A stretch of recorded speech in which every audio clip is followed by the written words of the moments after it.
The 8 Brain Rules, Unlocking Your Mind's Hidden Potential. Introduction: The Day Everything Changed.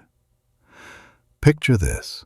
You wake up one morning, and for the first time in months, maybe years, you feel different. Not tired, not groggy, not immediately reaching for your phone to scroll through the noise. Just clear. Your mind feels like a still lake at dawn, reflecting everything perfectly. You have this strange sense that today you could accomplish anything. Now, let me ask you something. When was the last time you felt like that? Really felt it?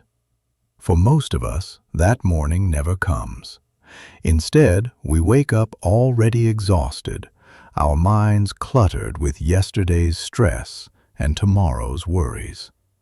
We drag ourselves through the day, fueled by coffee and sheer willpower, wondering why everyone else seems to have it figured out while we're stuck on this endless treadmill of mediocrity. But here's the truth that nobody tells you. Those people who seem to have unlimited energy, laser focus, and an almost supernatural ability to get things done. They're not special. They're not gifted with better genes or some secret advantage. They simply understand something you're about to learn. They know how to work with their brain, not against it. Think about it. You have the same 24 hours as everyone else on this planet. The same basic biology. The same potential. So why do some people seem to squeeze twice as much life, productivity, and joy out of their days? Why can some folks work for hours without burning out, while others can't focus for 10 minutes without their mind wandering? The answer isn't about working harder, it's about working smarter. Specifically, about understanding the operating system of your most powerful tool, your brain. Let me share something with you. A few years back, I was exactly where you might be right now. Overwhelmed, scattered, always busy but never productive. I'd make endless to-do lists, set ambitious goals, and promise myself that this week would be different. But by Wednesday, I'd be back in the same old pattern, procrastinating, getting distracted, feeling guilty about wasting time, then staying up late trying to catch up, only to wake up exhausted and start the whole cycle again. Sound familiar? One day, frustrated and tired of my own excuses, I asked myself a hard question. What if the problem isn't my willpower or discipline? What if I'm just trying to drive a Ferrari with bicycle instructions? That question changed everything. I started studying neuroscience, not as a scientist, but as someone desperate to understand why my brain seemed to work against me. And what I discovered was revolutionary, yet incredibly simple. Our brains aren't lazy or broken. They're just operating on a set of rules that most of us never learned. These aren't complicated theories or abstract concepts. These are practical, proven principles that govern how your mind processes information, maintains focus, builds habits, and generates motivation. Once you understand these rules, everything changes. Not overnight, not magically, but genuinely and permanently. So let me tell you what this journey is really about. Over the next several thousand words, we're going to explore 8 fundamental brain rules. These aren't my rules. They're your brain's rules. They've always been there, hardwired into your neurology. You've just never been given the instruction manual. We're going to talk about why your brain craves certain things, like rest, movement, and emotional connection, and what happens when you ignore those needs. We're going to explore why multitasking is killing your productivity, why stress is more dangerous than you think, and why your best ideas often come when you're not actively working. But here's what makes this different from every other productivity system you've tried. We're not going to add more to your plate. We're not going to give you a complicated morning routine or demand you wake up at 5 a.m. Instead, we're going to help you understand how to work with your brain's natural rhythms so that productivity feels effortless rather than forced. By the time you finish reading this, you'll understand why some days you feel unstoppable and others you can barely function. How to tap into deep focus whenever you need it. Why your motivation disappears and how to get it back. The simple daily habits that separate high performers from everyone else. But I need to warn you about something.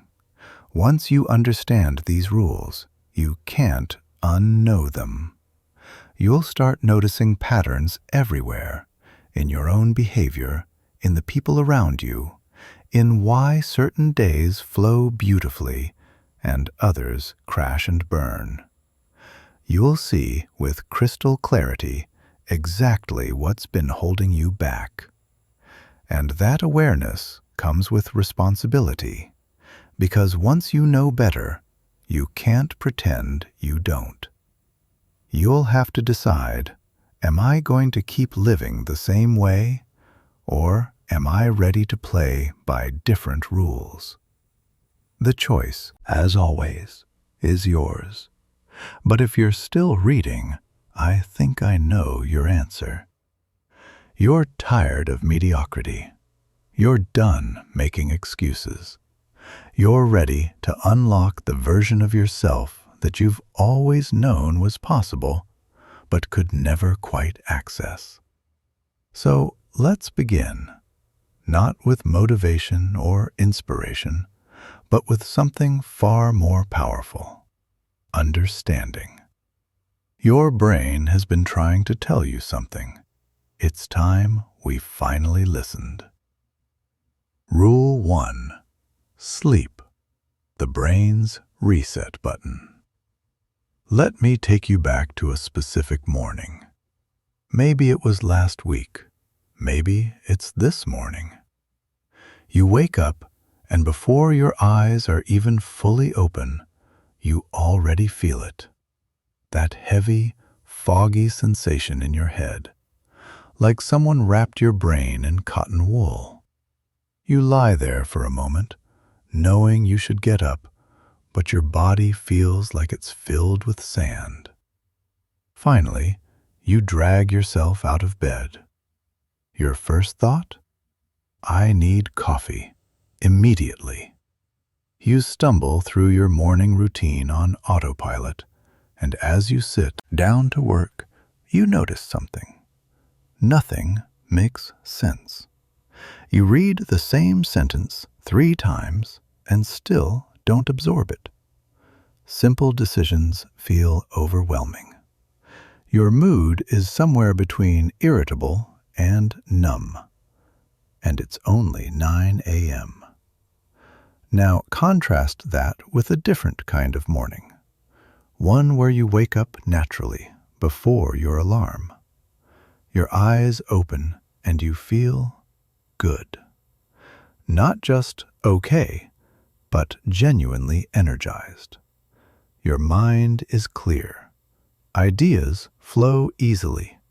Problems that seemed impossible yesterday now have obvious solutions. You move through your day with a kind of effortless efficiency that feels almost superhuman. What's the difference between these two mornings? It's not luck. It's not willpower. It's something far simpler and far more powerful: sleep. But here's where most people get it wrong. We treat sleep like a luxury, something we'll catch up on later, something we can sacrifice when we're busy, something that weak people need, but strong people can power through without. This is not just wrong, it's dangerously wrong. Let me tell you what's really happening when you sleep. While you're lying there, unconscious and vulnerable, your brain is doing something extraordinary. It's not resting in the way you might think. It's working, but on a completely different level. Imagine your brain is like a bustling office. During the day, employees are running around, handling urgent tasks, putting out fires, making quick decisions. Papers pile up on desks. Coffee cups accumulate. The whiteboard gets filled with ideas and half-finished plans. By the end of the day, the office is a mess. Now imagine that every night, after everyone goes home, a specialized cleaning crew comes in. They don't just empty trash cans. They reorganize files, archive what's important, shred what's useless, clean every surface, and set everything up perfectly for tomorrow. That's what sleep does for your brain. While you're asleep, your brain is consolidating memories, deciding what to keep and what to discard, processing emotions, helping you make sense of the day, clearing out metabolic waste that builds up during waking hours, strengthening neural connections that matter, weakening connections that don't, preparing your prefrontal cortex for tomorrow's decision-making. Without sleep, none of this happens properly, and the effects accumulate faster than you think. After one bad night of sleep, your cognitive performance drops by about 30%. Your reaction time slows. Your creativity tanks. Your emotional regulation becomes shaky. You snap at people you love, overreact to minor problems, and feel anxious about things that normally wouldn't bother you. After several nights of poor sleep, something even worse happens. You stop noticing how impaired you are. This is called performance adaptation, and it's incredibly dangerous. You think you're functioning normally, but objective measurements show you're operating at maybe 60% of your actual capacity. You've adapted to mediocrity and convinced yourself it's normal. I learned this the hard way during a period when I was trying to optimize my life by sleeping less. I'd read about famous CEOs who claimed to need only 4 or 5 hours of sleep. And I thought, if they can do it, so can I. So I started setting my alarm earlier, 5 hours a night, sometimes 4. I filled those extra hours with work, convinced I was getting ahead. For the first few days, I felt invincible. I was accomplishing so much. But by the end of the first week, cracks started appearing. I'd sit down to write and stare at a blank screen for 30 minutes. I'd have meetings where I couldn't quite follow the conversation. I'd make stupid mistakes, forgetting appointments, sending emails to the wrong people, losing my keys. But the worst part? I was convinced I was fine. It was everyone else who was slow. It was the work that was boring. It was the day that was off. It took a friend pulling me aside and saying, "Hey, are you okay? You seem different lately," for me to realize what was happening.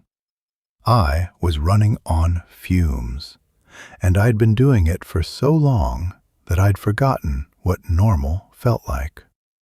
When I finally committed to getting 7 to 8 hours of sleep consistently, the change was shocking. Within 3 days, it was like someone had lifted a fog I didn't know was there. My mind felt sharp again. Problems I'd been stuck on for weeks suddenly had obvious solutions. My mood stabilized. I had more energy at 3 p.m. than I used to have at 10 a.m. And here's the kicker.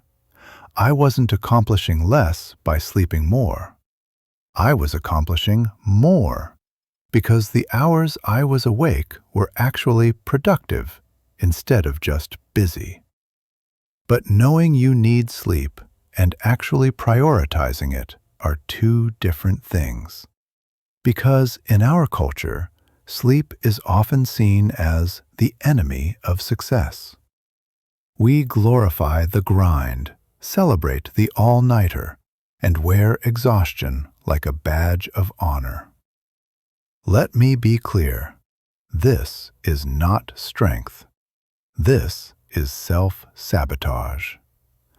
Every hour of sleep you sacrifice is stealing from tomorrow's potential.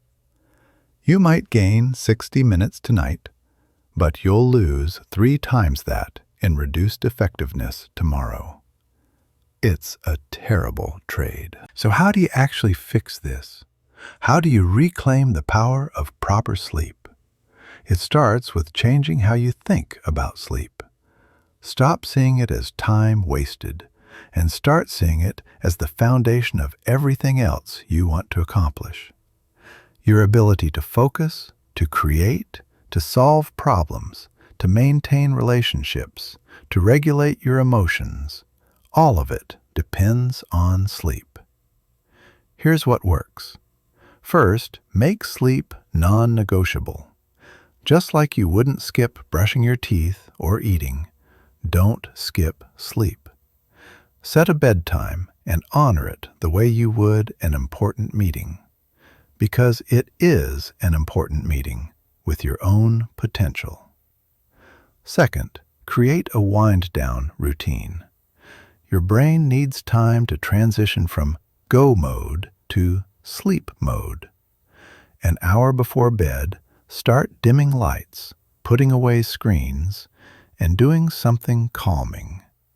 Read a physical book. Take a warm shower. Write in a journal. Give your mind permission to slow down. Third, protect your sleep environment. Make your bedroom dark, cool, and quiet. Your body's circadian rhythm responds to environmental cues. Darkness triggers melatonin production. Coolness signals that it's time to rest. Silence allows your nervous system to relax. Fourth, be consistent. Go to bed and wake up at roughly the same time every day, even on weekends. Your brain loves rhythm. When you constantly change your sleep schedule, you're essentially giving yourself jet lag. Fifth, and perhaps most important, let go of guilt. We live in a culture that makes us feel lazy for needing rest. Ignore that noise. You're not a machine. You're a human being with a biological need for sleep. Honoring that need isn't weakness, it's wisdom.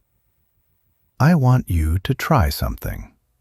For the next week, commit to getting 7 to 8 hours of sleep every night. Not if you can or when you have time. Just commit. Treat it like an experiment. See what happens to your focus, your mood, your creativity, your relationships. I promise you, By day 3 or 4, you'll start noticing changes. By the end of the week, you'll wonder how you ever lived any other way. Because here's the secret that high performers understand.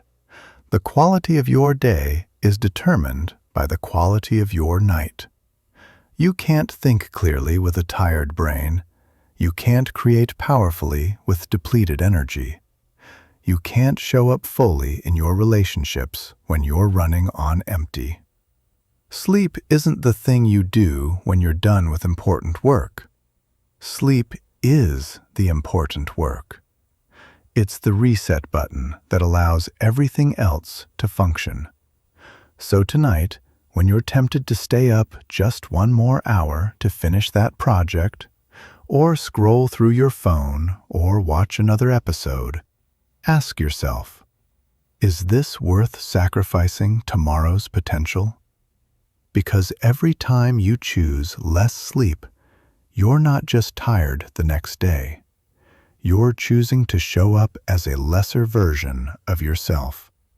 And you deserve better than that. Your brain has been working for you all day, processing information, solving problems, keeping you alive.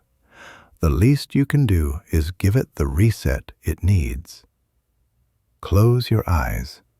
Give yourself permission to rest. And wake up ready to conquer whatever comes next. Rule 2. Exercise. Move your body. Sharpen your mind. There's a moment many of us know too well. You're sitting at your desk, staring at your screen, and you can feel it. That heavy, sluggish sensation creeping through your body and mind. Your thoughts move like molasses. Reading requires effort. Every task feels like pushing a boulder uphill. You know you should be working, but your brain simply won't cooperate. So what do? Maybe you make another cup of coffee. Maybe you check social media just for a minute, which turns into 20. Maybe you convince yourself you just need to push through, force your way to productivity through sheer willpower. But there's another option, one that seems counterintuitive when you're already tired. Move your body. Stand up. Walk around the block. Do some jumping jacks. Stretch. Dance to one song.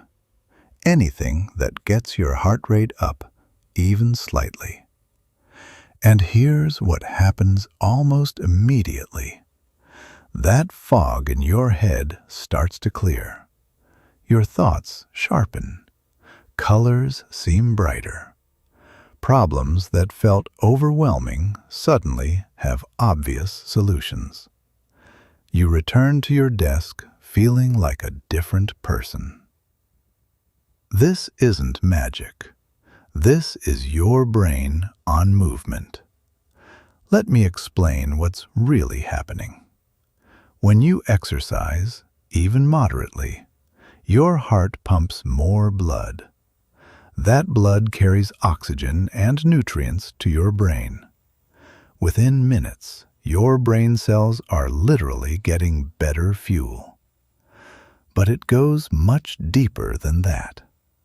Movement triggers the release of chemicals called neurotransmitters: dopamine, serotonin, norepinephrine. These are the same chemicals that antidepressant medications try to regulate. They make you feel good, help you focus, reduce anxiety, and boost motivation. And unlike a pill, which takes weeks to work, exercise delivers these benefits immediately. But here's where it gets really interesting. Regular exercise doesn't just make you feel better in the moment. It actually changes your brain's structure.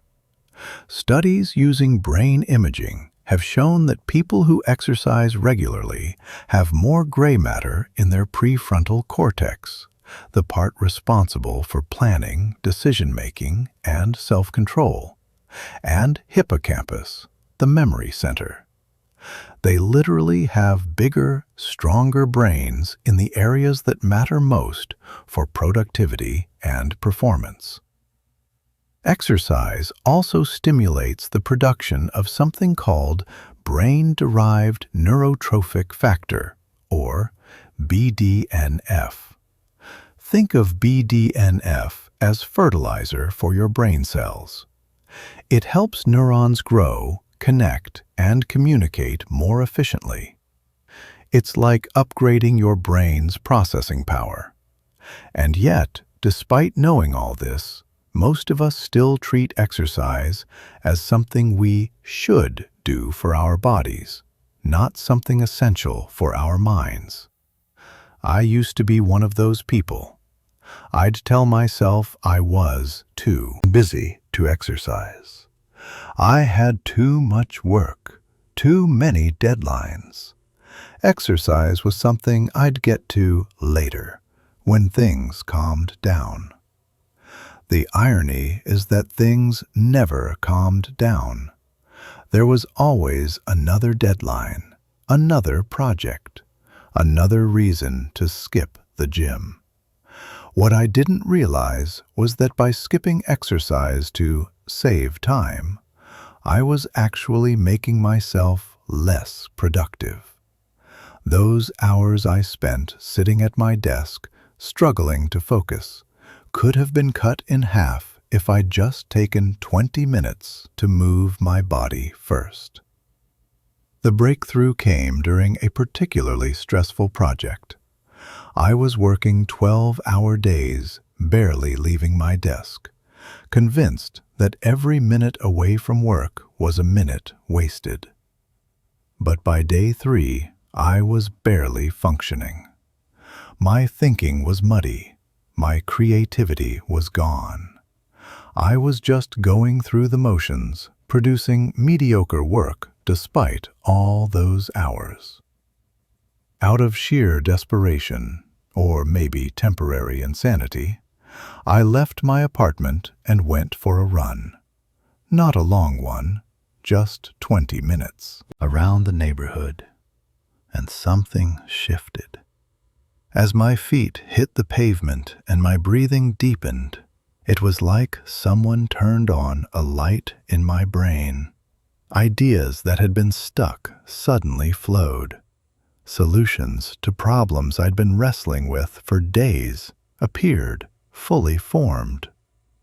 By the time I got back home, I was almost running, not from exercise, but from excitement.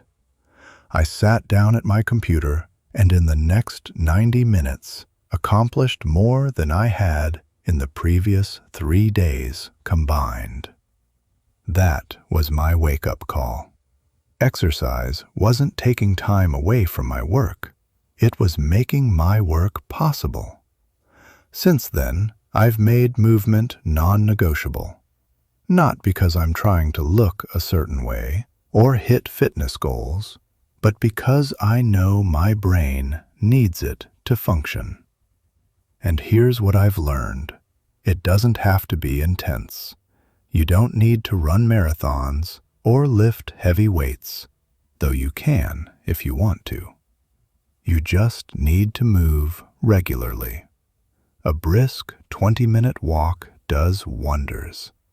So does dancing around your living room, doing yoga, riding a bike, or even just walking up and down stairs. The key is consistency and effort, getting your heart rate up enough that you're breathing harder but can still hold a conversation.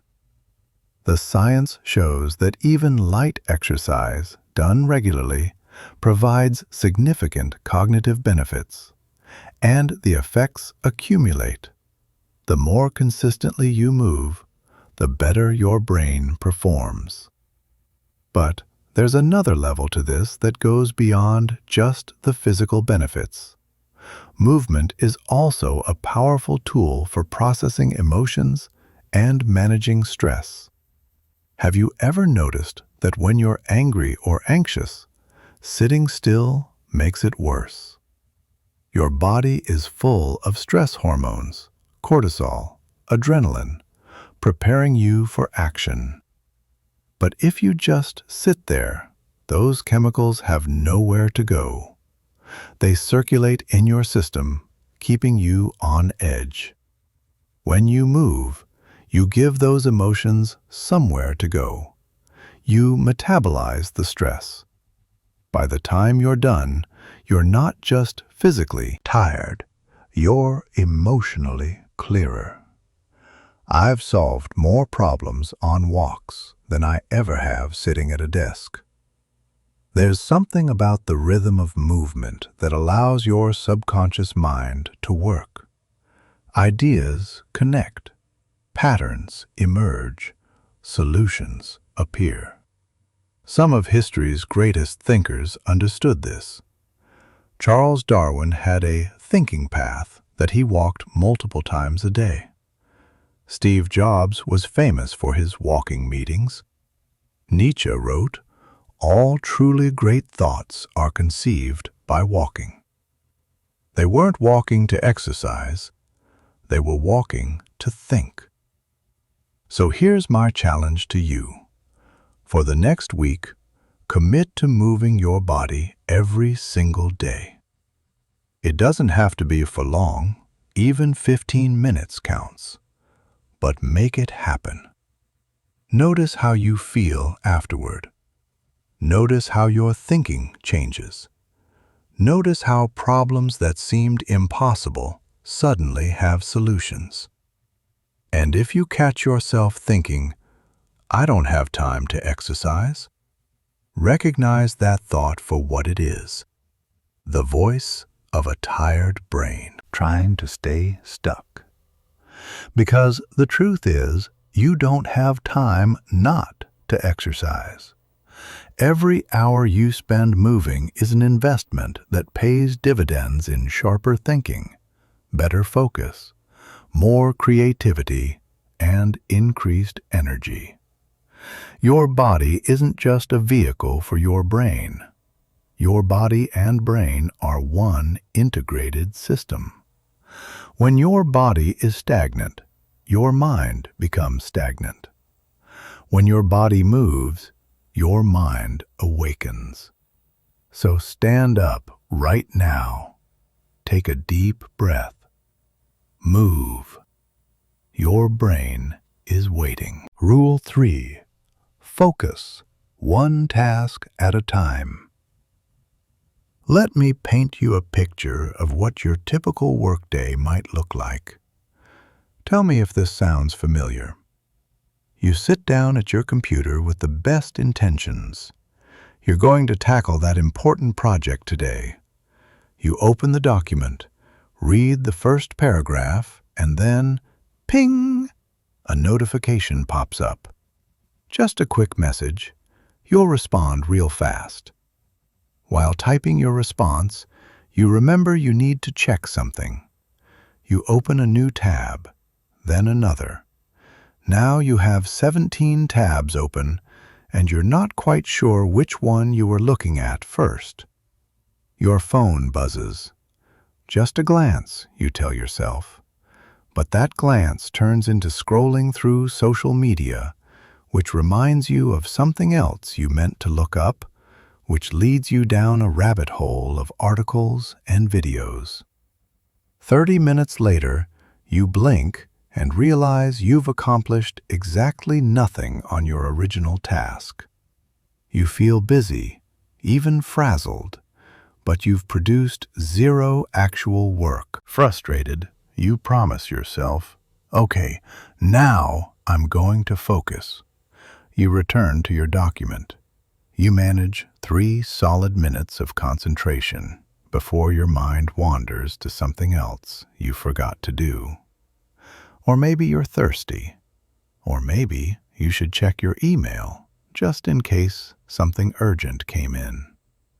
By the end of the day, you've been working for 8 hours, yet somehow you have almost nothing to show for it. You're exhausted, guilty, and confused. Where did the time go? This, my friend, is the modern productivity paradox. We've never had more tools to help us work efficiently, yet we've never been more distracted. We pride ourselves on multitasking, on juggling multiple projects at once, on being always available. But here's what neuroscience tells us, clearly and without exception. Your brain cannot multitask. It's physically impossible. What you think of as multitasking is actually rapid task switching. Your brain is bouncing between tasks so quickly that it feels like you're doing them simultaneously. But each time you switch, there's a cognitive cost, a tiny moment where your brain has to reorient itself, remember where you were, and figure out what to do next. These moments are called switching costs, and they're more expensive than you think. Research shows that switching between tasks can reduce your productivity by up to 40%. Even more troubling, the mere presence of potential distractions, a phone on your desk, an open email tab, reduces your cognitive capacity, even if you're not actively engaging with them. It's like trying to run a race while carrying weights. You might not notice how much they're slowing you down until you finally put them down. But there's another, deeper problem with constant distraction. It trains your brain to be shallow. Think of attention like a muscle. When you constantly switch between tasks, you're training that muscle to be weak, twitchy, unable to sustain effort. Over time, you lose the ability to do deep work, the kind of focused, undistracted concentration that produces truly valuable output. Your brain adapts to whatever you practice. If you practice distraction, you become distractible. If you practice focus, you become focused. I experienced this firsthand during a period when I was convinced I was a master multitasker. I'd work with music playing, texts coming in, social media open in a browser tab, and a podcast in my earbuds. I felt productive, even impressive. Look at me, handling all these inputs at once. But when I actually measured my output, when I looked at what I'd produced at the end of the week, I was shocked. Hours and hours of work, but very little actual progress. Lots of activity, minimal accomplishment. Then I read about a concept called deep work, coined by computer science professor Cal Newport. Deep work is the ability to focus without distraction on a cognitively demanding task. It's becoming increasingly rare, Newport argues, and therefore increasingly valuable. So I decided to try an experiment. For 1 week, I would practice single tasking. When I sat down to write, I would only write. No music, no phone, no open tabs except the document I was working on. I'd set a timer for 90 minutes and commit to doing nothing but that one task. The first day was torture. My brain rebelled. It craved stimulation. Every few minutes, I'd feel an almost physical urge to check my phone, to open a new tab, to do something else. Sitting with just one task felt boring, even painful. But I stuck with it, and by day 3, something remarkable happened. I entered a state I hadn't experienced in years, a flow state where time seemed to disappear, where words poured out of me effortlessly, where I was completely absorbed in what I was doing. When the timer went off, I was almost annoyed to stop. I wanted to keep going. At the end of that week, I'd written more than I had in the previous 3 weeks combined. And it wasn't just quantity, the quality was noticeably better. My thinking was clearer, my arguments more coherent, my creativity sharper. I'd rediscovered something I'd forgotten, the profound satisfaction of doing one thing fully, completely, with all of your attention. Since then, I've made single tasking a non-negotiable practice, and I've learned a few things about how to make it work in the real world. First, you need to be intentional about what deserves your focus. Not all tasks are created equal. Some tasks require deep concentration and creativity. Others are mundane and routine. The key is to identify which is which and schedule accordingly. For tasks that require deep work, writing, coding, strategic thinking, creative problem solving, you need uninterrupted blocks of time. 90 minutes is ideal. During that time, you treat focus like a sacred commitment. No exceptions. For routine tasks, answering emails, scheduling, administrative work, you can batch them together in specific time blocks. These don't require the same level of concentration, so you can move through them quickly. Second, you need to eliminate distractions before you start. Don't rely on willpower to resist temptation. Remove the temptation entirely. Put your phone in another room, not face down on your desk, not in your pocket, in another room where you can't easily grab it. Close all browser tabs except the one you need. Use apps that block distracting websites if necessary. Tell people you'll be unavailable for the next 90 minutes. Turn off notifications. Create an environment where focus is the path of least resistance. Third, you need to train your focus gradually. If you've spent years training your brain to be distracted, you can't expect to suddenly focus for hours on end. Start small. Even 25 minutes of uninterrupted focus is valuable. Use a technique like the Pomodoro method. 25 minutes of focused work, followed by a 5-minute break. Gradually extend those work periods as your attention span strengthens. Fourth, you need to accept and work with your brain's natural rhythms. Your brain isn't designed to focus intensely for 8 straight hours. It works in cycles. After a period of deep concentration, it needs rest. The key is to alternate between periods of intense focus and periods of rest or routine tasks. Push hard for 90 minutes, then give your brain a break.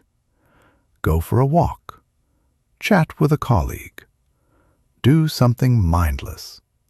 Then return for another focused session. Finally, and most importantly, you need to make peace with boredom. This might be the hardest part. We live in a world engineered to deliver constant stimulation.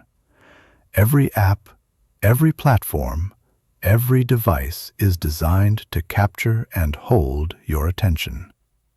We've become addicted to novelty, to the little dopamine hits we get from notifications and new information. Single tasking means sitting with one thing for an extended period, and sometimes that one thing is going to be boring or difficult or frustrating.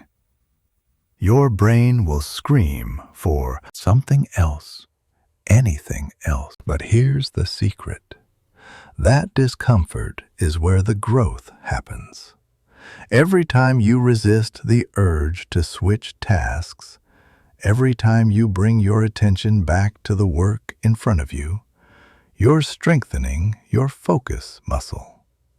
Over time, what once felt impossible becomes natural. Your capacity for concentration expands. You discover that you can think more deeply, create more powerfully, and accomplish more in 2 focused hours than you used to in an entire distracted day. There's a quote from Blaise Pascal that captures this perfectly. All of humanity's problems stem from man's inability to sit quietly in a room alone. He wrote that in the 1600s, long before smartphones or social media. The human tendency toward distraction isn't new, but it's never been easier to indulge it than it is today. The people who succeed in the modern world aren't necessarily smarter or more talented. They're simply better at directing their attention. They've mastered the art of focus in an age of distraction. And that ability to choose what you pay attention to and to sustain that attention over time might be the most valuable skill you can develop. So here's my challenge. Tomorrow, identify your most important task, the one thing that, if completed, would make the biggest difference. Then carve out 90 minutes where you do nothing but work on that task. No phone, no distractions, no multitasking, just you and the work. It won't be easy, your brain will resist, but push through and notice what happens. Because once you experience the power of true focus, the clarity, the flow, the sheer satisfaction of deep work, you'll never want to go back to the scattered, fragmented way you used to work. One task, full attention, that's where magic happens. Rule 4. Stress. Manage it before it manages you. There's a particular kind of panic that probably feels familiar to you. You're lying in bed at night, exhausted, desperately wanting to sleep, but your mind won't stop. It's racing through an endless loop of worries. Did I handle that conversation right? What if I said the wrong thing? I have so much to do tomorrow. How am I going to get it all done? What if I'm not good enough? What if I fail? Why can't I just relax like normal people? Your heart is beating faster than it should. Your muscles are tense. Your breathing is shallow. You're not in any actual danger, but your body is responding as if you are. This is stress. And if you're experiencing it regularly, you're not alone. Stress has become the background noise of modern life, so constant that we've almost stopped noticing it's there. But here's what most people don't realize. Stress isn't just an uncomfortable feeling. It's not just something that makes you feel anxious or overwhelmed in the moment. Stress, especially chronic stress, is actively sabotaging your brain's ability to function. Let me explain what happens in your brain when you're stressed. When you perceive a threat, even an abstract one, like a looming deadline or a difficult conversation, your amygdala, the brain's alarm system, triggers a cascade of reactions. Your body floods with stress hormones, cortisol, and adrenaline. Your heart rate increases. Blood flow redirects from your digestive system and prefrontal cortex, the thinking part of your brain, to your muscles. You're being prepared to fight or run. This is called the stress response, and it's incredibly useful when you're facing an actual physical threat. If a bear is chasing you, you want your body to redirect all its resources towards survival. The problem is, your brain can't distinguish between a real physical threat and a perceived psychological threat. An angry email triggers the same response as a predator. A work deadline activates the same alarm system as a life or death situation. And in modern life, those perceived threats are constant. You're essentially living in a state of low-level emergency all the time. Here's what that does to your brain over time. First, it impairs your decision-making. When the stress response is active, blood flow to your prefrontal cortex decreases. This is the part of your brain responsible for rational thinking, planning, and self-control. Without adequate blood flow, it simply doesn't work as well. Have you ever noticed that when you're stressed, you make worse decisions? You say things you regret, make impulsive choices, or miss obvious solutions to problems. That's not a character flaw. That's your biology. Second, it damages your memory. Chronic stress actually shrinks the hippocampus, the brain region responsible for forming new memories and retrieving existing ones. This is why, when you're stressed, you forget things more easily and struggle to learn new information. Third, it kills your creativity. Stress puts your brain into a narrow, reactive mode. You can only see immediate threats and immediate responses. The expansive, playful thinking required for creativity becomes impossible. Fourth, it depletes your emotional resilience. When you're constantly stressed, your capacity to handle additional challenges decreases. Small setbacks feel catastrophic. Minor frustrations trigger major reactions. You become fragile. And perhaps most insidiously, chronic stress normalizes itself. You adapt to living in a state of constant, low-level panic. You forget what calm feels like. You start to believe that this is just how life is, that this is just who you are. But it's not. I know this because I lived it. For years, I operated in a state of constant stress. I wore it like armor, convinced that stress was what kept me sharp, what motivated me to perform. Every morning, I'd wake up with a knot in my stomach. Throughout the day, I'd feel this underlying current of anxiety, even when nothing was objectively wrong. At night, I'd lie awake, replaying conversations, worrying about the future, unable to shut my mind off. I told myself I was just a worrier, that this was my personality. I didn't realize I was living in a chronic stress state that was systematically destroying my mental performance. The wake-up call came during a project that should have been exciting. I'd been given an opportunity I'd worked toward for years, but instead of feeling excited, I felt paralyzed. I'd sit at my computer, staring at a blank screen, unable to form coherent thoughts. The stress of wanting to do well was preventing me from doing anything at all.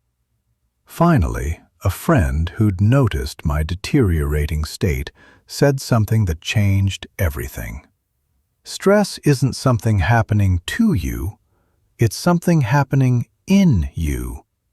and that means you have power over it. That perspective shift was revolutionary. I'd been treating stress as an external force, something I had to endure. But stress isn't the situation, it's your response to the situation. And responses can be changed. So I started learning how to manage my stress, not by ignoring it or powering through it, but by actually addressing it. Here's what worked. First, I learned to recognize stress early. Stress doesn't go from zero to panic instantly. It builds gradually. There are early warning signs: tension in your shoulders, a tight jaw, shallow breathing, racing thoughts, irritability. I started checking in with my body throughout the day. How am I feeling right now? Where am I holding tension? Just noticing stress early, before it escalates, gives you power over it. Second, I learned to pause. When I felt stress rising, instead of pushing through or trying to ignore it, I'd stop what I was doing, completely, for just 5 minutes. During that pause, I'd do nothing productive. I'd just breathe, slowly, deeply, intentionally. In through my nose for 4 counts, out through my mouth for 6 counts. This simple act sends a signal to your nervous system. We're safe. We can relax. It sounds almost too simple to work, but the science is clear. Controlled breathing is one of the fastest ways to deactivate the stress response. Third, I started moving my body. When you're stressed, stress hormones are coursing through your system, preparing you for action. If you just sit there, those hormones have nowhere to go. They keep you wired and anxious. But when you move, even just a 10-minute walk, you metabolize those hormones. You give them a purpose. By the time you're done moving, your nervous system has settled. Fourth, I learned to reality check my thoughts. Most stress comes not from actual events, but from the stories we tell ourselves about events. You make a mistake at work, and your brain immediately spins a catastrophic narrative. I'm going to get fired. I'm terrible at my job. My whole career is over. But is that actually true? Or is it just a story your stressed brain is telling you? I started questioning my stress thoughts. Is this actually true? What evidence do I have? What would I tell a friend who was thinking this way? Usually, when I examined my stress thoughts rationally, they fell apart. The disaster I was worrying about was either unlikely or, if it did happen, manageable.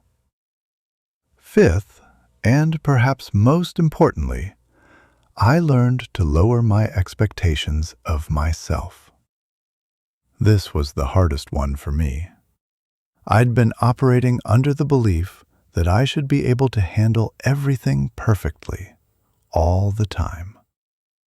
But perfectionism and stress are partners in crime. The more you demand perfection from yourself, the more stressed you become. And the more stressed you become, the worse you perform, creating a vicious cycle. I had to give myself permission to be human, to make mistakes, to have off days, to not always be at peak performance. This wasn't about lowering standards or becoming lazy. It was about recognizing that sustainable high performance requires compassion for yourself, not constant criticism. Finally, I learned that managing stress isn't about eliminating it entirely. Some stress is useful. It motivates us, keeps us alert, helps us rise to challenges. The goal isn't zero stress. The goal is to keep stress in the optimal zone, enough to energize you, but not so much that it overwhelms you. Think of it like the volume on a stereo. A little volume makes the music enjoyable. Too much volume becomes painful noise. You want to find the level that works for you.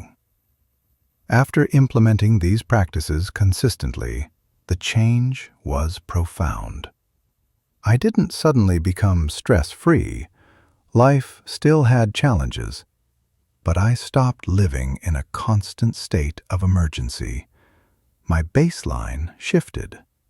Instead of starting each day already anxious, I started each day relatively calm. When stress did arise, I had tools to address it. I could think clearly under pressure.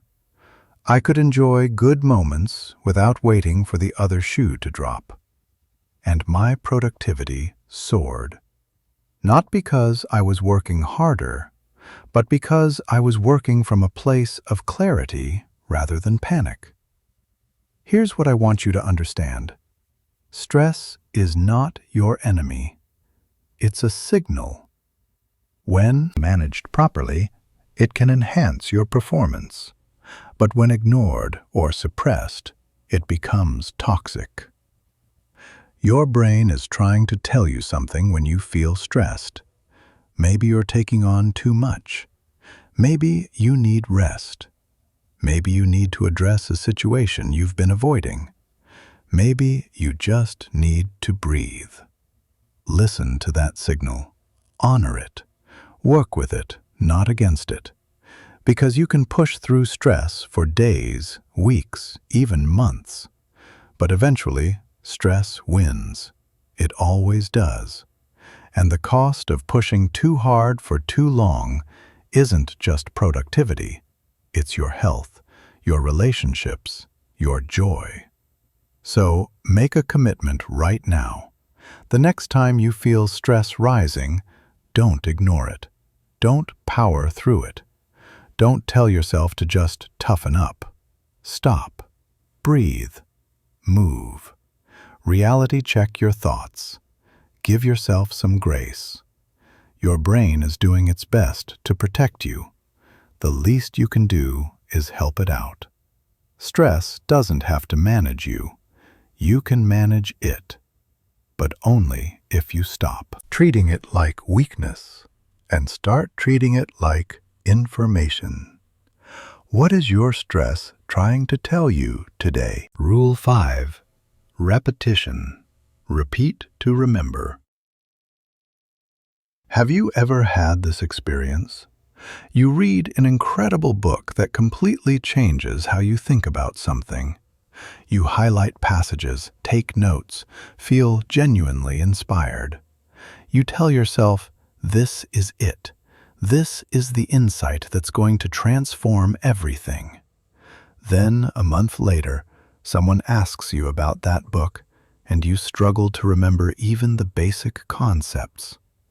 Maybe you recall the title, maybe a vague feeling of it being good, but the specific ideas that felt so revolutionary? Gone. Or maybe you attend a workshop, a seminar, a lecture. You're energized, taking notes frantically, nodding along as the speaker shares wisdom that feels precisely tailored to your needs. You leave feeling empowered, ready to implement everything you learned. Fast forward 2 weeks, you can barely remember what the workshop was about, let alone the specific strategies you were supposed to implement. This isn't a sign that you have a bad memory. This is simply how memory works, or rather, doesn't work, when we consume information once and then move on. Your brain is not a filing cabinet where information gets stored permanently after one exposure. It's more like a garden. Seeds, information, need to be planted multiple times, watered regularly, and given consistent attention before they take root and grow into something permanent. The principle is simple but profound. Repetition is the mother of retention. Let me explain what's happening neurologically. When you learn something new, your brain creates a neural pathway, essentially a connection between neurons. The first time you encounter information, that pathway is weak, fragile, easily forgotten. But when you encounter that same information again, the pathway strengthens. And again, stronger still. Each repetition is like walking the same trail through a forest. The more you walk it, the clearer and more permanent the path becomes. Eventually, with enough repetition, that information moves from your conscious mind to your unconscious competence. It becomes automatic, effortless, part of who you are. Think about how you learned to drive a car. At first, every action required conscious thought. Check the mirror, press the clutch, shift gears, monitor speed, watch for pedestrians. It was overwhelming, exhausting. But through repetition, doing the same actions hundreds, thousands of times, driving became automatic. Now you can drive while having a conversation, listening to music, thinking about something completely unrelated. The skill has been burned into your neural pathways through sheer repetition. The same principle applies to everything: skills, habits, knowledge, beliefs, mindsets. Whatever you repeat, you remember. Whatever you remember shapes your reality. But here's where most people go wrong. We live in a culture obsessed with novelty. We consume content constantly: articles, videos, podcasts, books, always seeking the next new idea, the next breakthrough insight. We're information addicts, constantly chasing the high of learning something new. But we never actually integrate what we learn. We never give ideas time to sink in, to become part of us.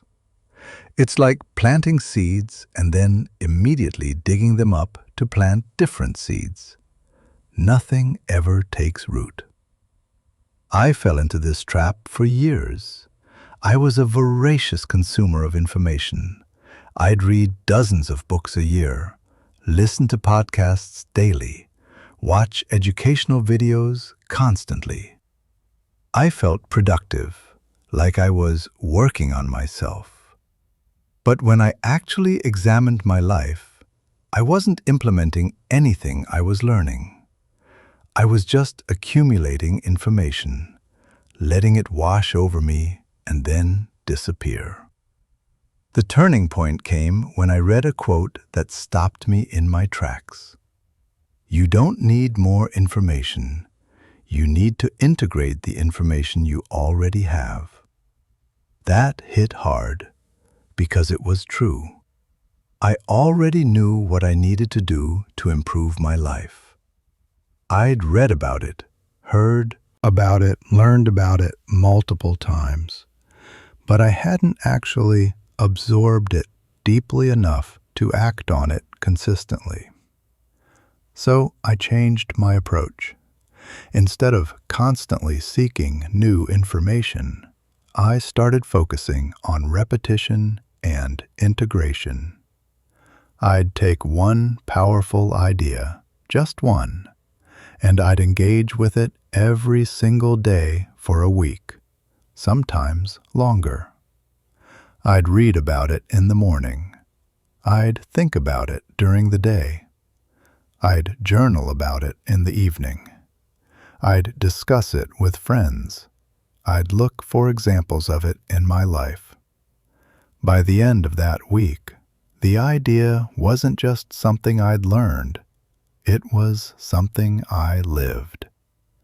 For example, I once read about the concept of identity-based habits, the idea that lasting behavior change comes from changing who you believe you are, not just what you do.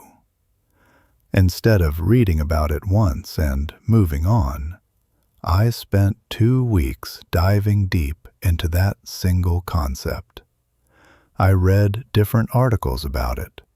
I listened to interviews with the author. I wrote in my journal about what identity I wanted to embody. I caught myself throughout the day and asked, what would someone with that identity do right now? By the end of those 2 weeks, that concept wasn't just an interesting idea I'd encountered, it had fundamentally shifted how I approached personal change. It became a lens through which I saw everything. That's the power of repetition. It transforms information from abstract knowledge into lived wisdom. So, how do you actually implement this in your life? How do you move from consuming to integrating? First, consume less. This is counterintuitive but crucial. You don't need to read every new book, listen to every podcast, or watch every video. You need to deeply engage with fewer, higher quality sources. Pick one book that truly resonates with you and read it multiple times instead of reading 10 books once. Listen to the same podcast episode twice. Watch the same educational video and take notes each time. Quality of engagement beats quantity of consumption every single time. Second, space your repetitions. There's a memory principle called spaced repetition that's incredibly powerful. Instead of reviewing something 10 times in one day, review it once a day for 10 days. The spacing creates what's called desirable difficulty. Each time you retrieve information from memory, you strengthen the pathway. If you review too soon, it's too easy. Your brain doesn't have to work. But if you wait just long enough that you've almost forgotten, and then retrieve the information, the learning becomes much stronger. Third, engage with material in multiple ways. Don't just read about something, write about it, talk about it, teach it to someone else. Apply it to your life. Create examples of it. Every different way you engage with information creates new neural pathways, making the learning more robust and permanent. I have a simple practice I call teach to remember. Whenever I learn something valuable, I imagine explaining it to a friend who knows nothing about the topic. I literally talk out loud or write as if I'm teaching it. This does 2 things. It forces me to organize the information clearly in my own mind, and it identifies gaps in my understanding. If I can't explain it simply, I don't really understand it yet. Fourth, create environmental cues for repetition. Don't rely solely on memory or willpower to repeat important information. Build it into your environment. Write key concepts on sticky notes and put them where you'll see them daily. Set reminders on your phone with important quotes or ideas. Create a document of powerful insights and review it every morning. Make repetition effortless by designing your environment to support it. Fifth, be selective about what you repeat. Not everything deserves to be repeated. Some information is meant to be consumed once and forgotten. But certain ideas, principles, and insights are foundational. They have the power to change how you think and live. Those are the ones worth repeating until they become part of your mental operating system. Ask yourself, what idea, if deeply integrated into my life, would have the biggest positive impact? Then commit to repeating that idea daily until it's no longer just something you know, it's something you are. Finally, embrace the apparent boredom of repetition.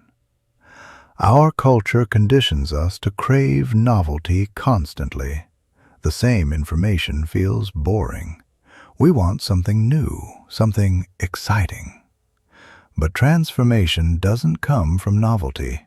It comes from depth. It comes from taking one powerful truth and going so deep with it that it rewires your brain. The great pianist Vladimir Horowitz once said, "If I don't practice for 1 day, I know it. If I don't practice for 2 days, the critics know it. If I don't practice for 3 days, the audience knows it." He wasn't practicing new pieces every day. He was repeating the same scales, the same techniques, the same fundamentals over and over until they became effortless mastery. That's what repetition does. It turns conscious effort into unconscious excellence. So here's my challenge. Take one idea from this entire guide, just one, that resonates deeply with you. Maybe it's the importance of sleep, or the power of focus, or the need to manage stress. Whatever it is, commit to engaging with that idea every single day for the next 2 weeks. Read about it, think about it, journal about it. Look for it in your life. Teach it to someone else. Don't move on to the next idea. Don't chase novelty. Just go deep with this one concept. I promise you, by the end of those 2 weeks, you won't just have learned something new. You'll have integrated something transformative. Because the ideas that change your life aren't the ones you encounter once and forget. They're the ones you repeat until they become you. What's the one idea you're going to commit to repeating? Rule 6. Visuals. A picture paints 1,000 neurons. Close your eyes for a moment and think about your childhood home. Really picture it. See the front door, the color of the walls, the furniture in the living room. Notice how quickly and vividly that image appears. Now try to recall, word for word, a conversation you had yesterday. Maybe you remember the general topic, the emotional tone, perhaps a phrase or two, but the exact words? Much harder, right? This simple exercise reveals a fundamental truth about how your brain works. Your brain is wired for images, not words. This isn't a preference or a learning style, it's neurobiology. About 50% of your brain is dedicated to processing visual information. When you see something, your brain processes it 60,000 times faster than text. You remember 80% of what you see compared to only 20% of what you read and 10% of what you hear. Think about that for a moment. If you want to learn something, remember something, or communicate something effectively, visuals aren't just helpful. They're the primary language your brain speaks. Yet, most of us learn and work almost exclusively with text. We read articles, write reports, take text-based notes, send text messages. We're trying to operate our brain using its secondary, slower processing system while ignoring its superpower. It's like having a Ferrari, but only driving in first gear. Let me give you an example. Imagine I want to teach you how the human nervous system works. I could give you a 1,000-word explanation describing neurons, synapses, neurotransmitters, and electrical signals. You'd probably understand the basic concepts, but the information would feel abstract, difficult to grasp. Or I could show you a single diagram, a clear visual representation of a neuron with labeled parts, arrows showing the direction of signals, colors distinguishing different components. In 5 seconds of looking at that image, you'd understand more than you would from reading paragraphs of text. And you'd remember it longer. This isn't just about learning academic subjects. This principle applies to everything. Remembering your goals, solving problems, organizing information, boosting creativity, even managing emotions. When you translate abstract concepts into visual form, you unlock a different level of understanding and retention. I discovered this accidentally during a particularly frustrating project. I was trying to organize a complex series of ideas for a presentation. I had pages and pages of notes, all text, all detailed, all thoroughly confusing. I kept reading through my notes, trying to figure out how everything connected, but it felt like trying to hold water in my hands. Every time I thought I understood, the structure would slip away. Out of desperation, I grabbed a blank sheet of paper and started drawing. Not artistic drawings, just boxes, circles, arrows. I put each main idea in a box, drew connections between related concepts, used different colors to represent different themes. Within 15 minutes, everything clicked. The structure that had been completely opaque in text form became crystal clear in visual form. I could see the relationships, identify gaps, spot redundancies.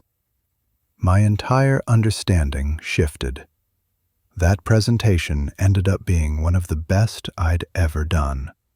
Not because I'd worked harder, but because I'd worked visually. Since then, I've become almost evangelical about visual thinking, and I've learned several powerful techniques that anyone can use, regardless of artistic ability. First, there's mind mapping.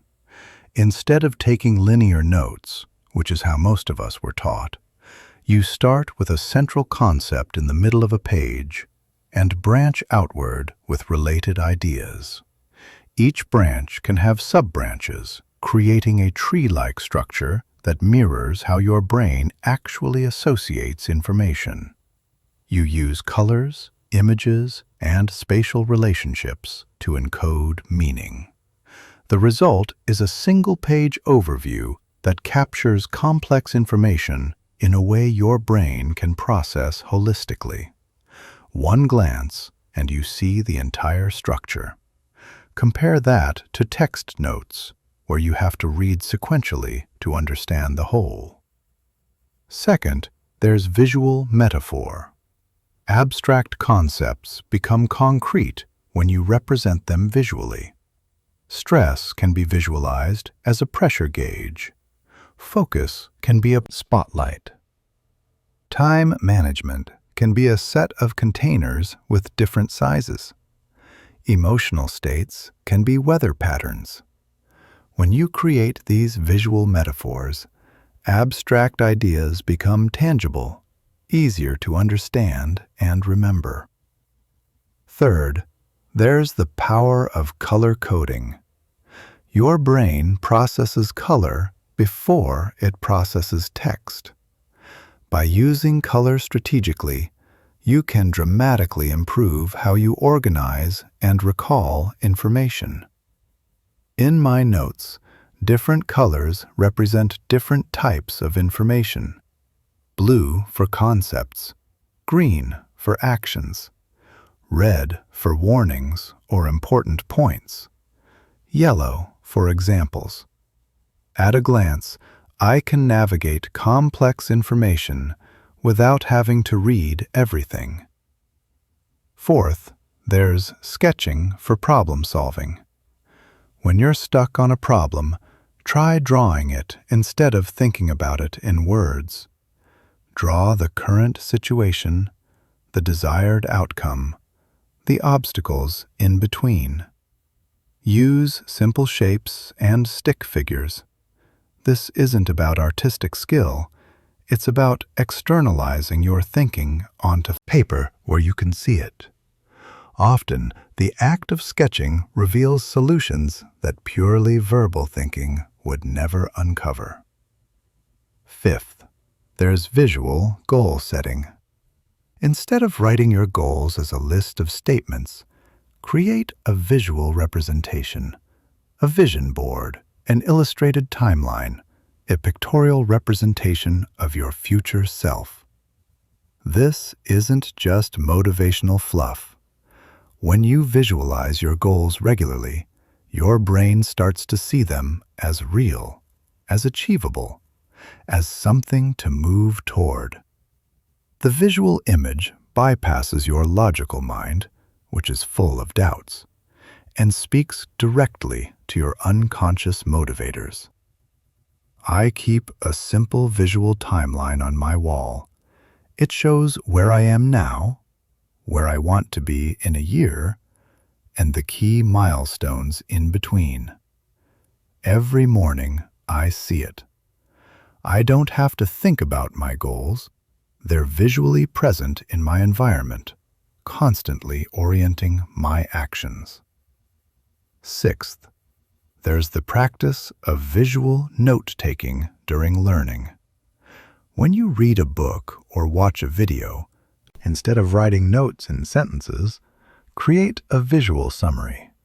Boxes for main ideas, arrows for relationships, stick figures for examples, symbols for emphasis. This forces you to process information more deeply. You can't just transcribe, you have to interpret and represent visually. And the result is a one-page visual summary that contains the essence of hours of content. Now, I know what some of you are thinking, but I'm not artistic. I can't draw. Let me be absolutely clear. This has nothing to do with artistic ability. You don't need to create beautiful drawings.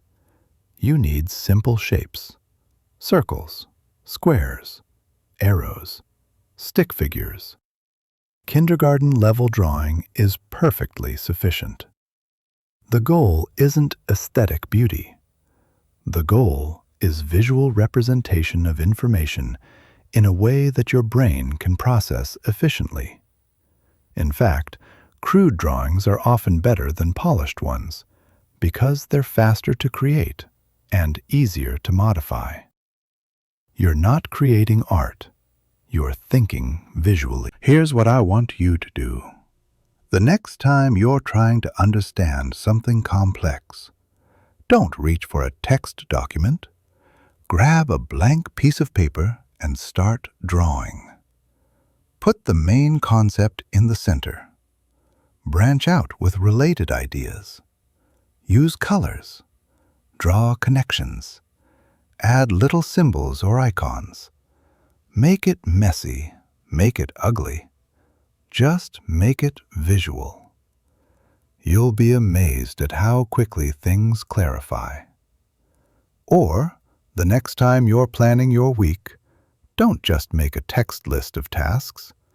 Draw a visual map of your time. Use blocks of different sizes to represent different activities. Use colors to show priority or type of task.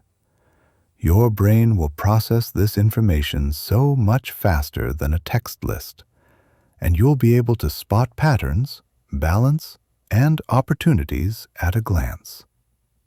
The shift from text-based thinking to visual thinking might feel awkward at first. You've spent years training your brain to work primarily with words. But once you start engaging your brain's visual processing power, you'll wonder how you ever functioned without it. Information becomes clearer. Memory becomes stronger. Creativity increases. Problem-solving accelerates. Because you're finally speaking your brain's native language. So here's my challenge. For the next week, commit to thinking visually at least once every day. Create a mind map. Sketch a problem. Draw your schedule. Make a visual representation of a goal. Use colors in your notes. Start small. Be messy. Don't worry about how it looks. Just engage that visual processing center that's been waiting to be fully utilized. Your brain has been trying to show you the way all along. It's time to finally see it. Rule 7. Emotions. The invisible force behind every action. Let me tell you about two versions of the same goal. Version 1. I should exercise more. It's good for my health. Studies show it improves cardiovascular function, increases longevity, and reduces disease risk. Logically, I know I should do it. Version 2. I want to be the kind of person who can play with my kids without getting winded. I want to feel strong and capable. I want to look in the mirror and feel proud. I remember how alive I felt after that hike last summer. I want that feeling back. Both versions describe the same goal, exercise. But which one actually motivates you? Which one makes you want to lace up your shoes right now and go for a run? If you're like most people, it's the second version. Not because the logic of the first version is wrong, it's completely accurate. But because the second version connects to something deeper, emotion. Here's a truth that our productivity-obsessed culture doesn't want to admit. Logic doesn't drive behavior. Emotion does. You can know intellectually that you should do something. You can understand all the reasons, see all the benefits, have all the facts. But until you feel something about it, until it connects to your hopes, your fears, your identity, your values, you won't actually do it consistently. Think about the last time you accomplished something difficult. Maybe you finished a challenging project, broke a bad habit, or pushed through something uncomfortable. What kept you going? Was it a logical cost-benefit analysis? Or was it something you felt deeply? A desire to prove something to yourself? A fear of letting someone down? Pride in who you were becoming? Anger at a limitation you wanted to overcome? Emotions are the fuel that powers action. Logic might give you the map, but emotion is the engine. Yet we're taught to suppress emotions, especially in professional contexts. Don't be emotional. Stay rational. Feelings don't matter. Results do. This is catastrophically backwards. Your brain doesn't work that way. Neuroscience has shown that the emotional centers of your brain, the limbic system, are intricately connected to the decision-making centers, the prefrontal cortex. They don't operate separately. They work together.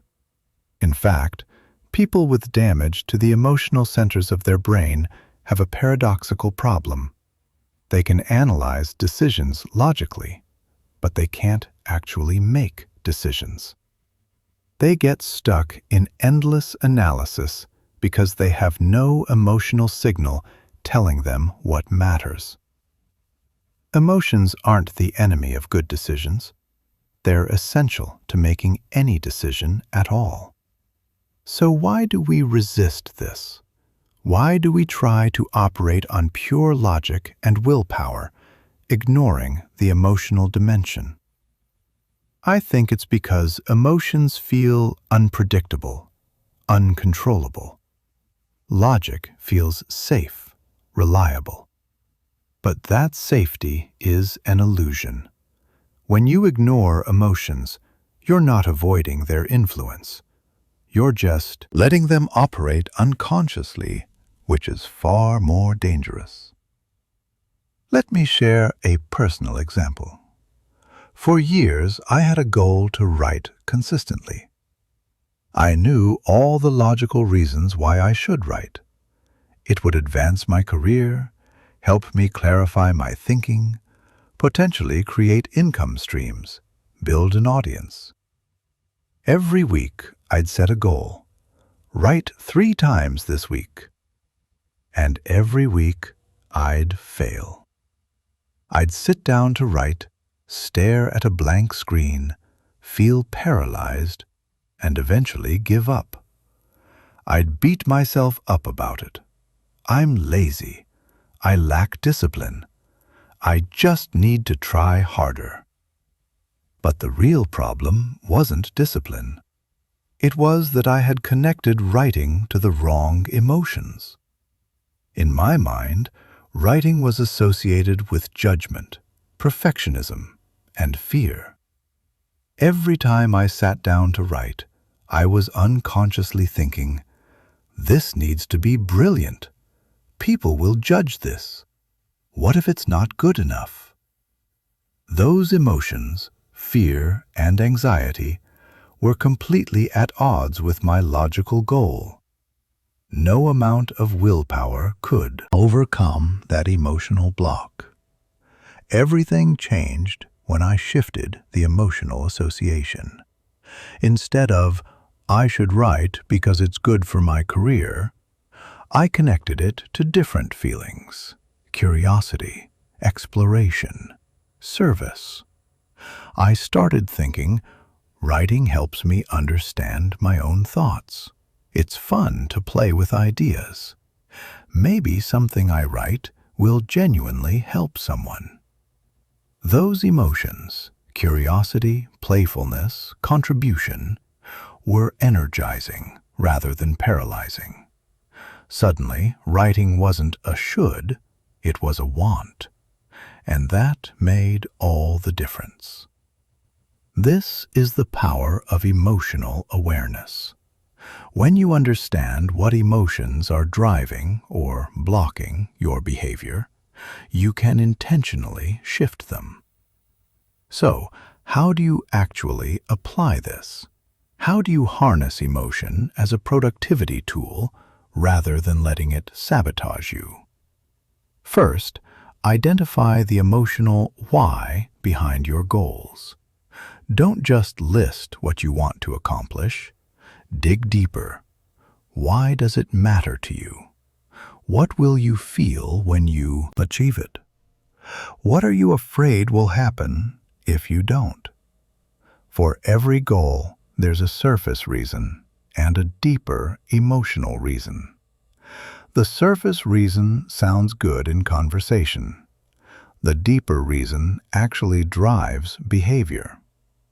If your goal is to get promoted, the surface reason might be more money and status.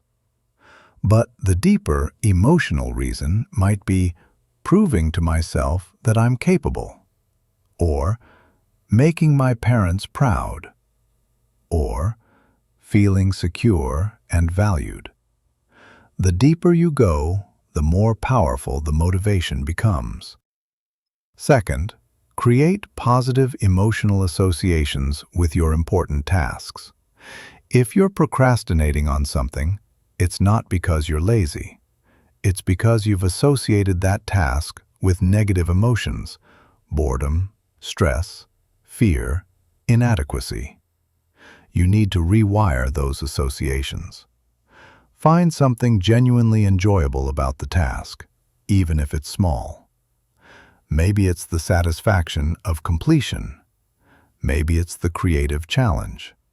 Maybe it's the impact it will have.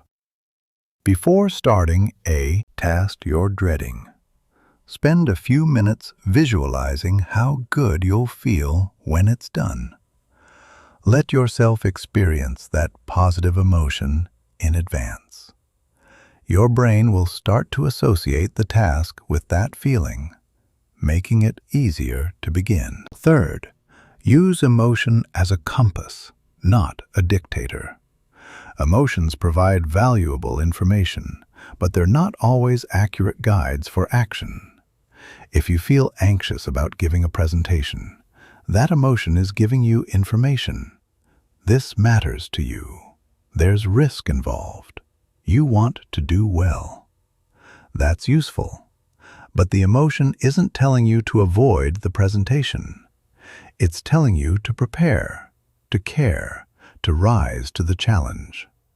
Learn to distinguish between emotions that should guide action, I feel excited about this opportunity, and emotions that are simply processing information. I feel nervous, but I'm doing it anyway. Fourth, tell yourself better stories. Much of our emotional experience comes from the narratives we create about events. Something happens. You make a mistake, face a rejection, encounter a setback.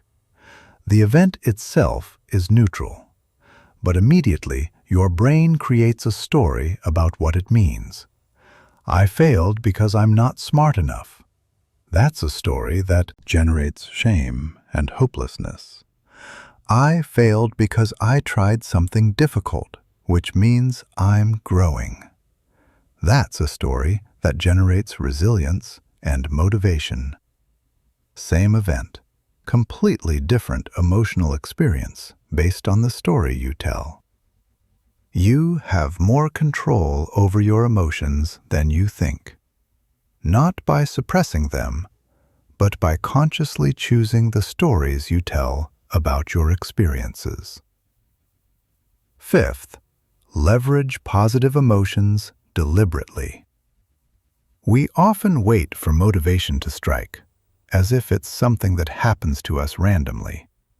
But you can create motivation by intentionally cultivating the emotions that drive it. Want to feel motivated? Spend time visualizing success. Remember past wins. Surround yourself with inspiring examples. Listen to music that energizes you. Move your body in ways that create positive feelings. Emotions aren't just reactions. They're tools you can use strategically. Sixth, honor and process difficult emotions. This might seem contradictory to productivity advice, but it's crucial. Sometimes, the most productive thing you can do is feel your feelings.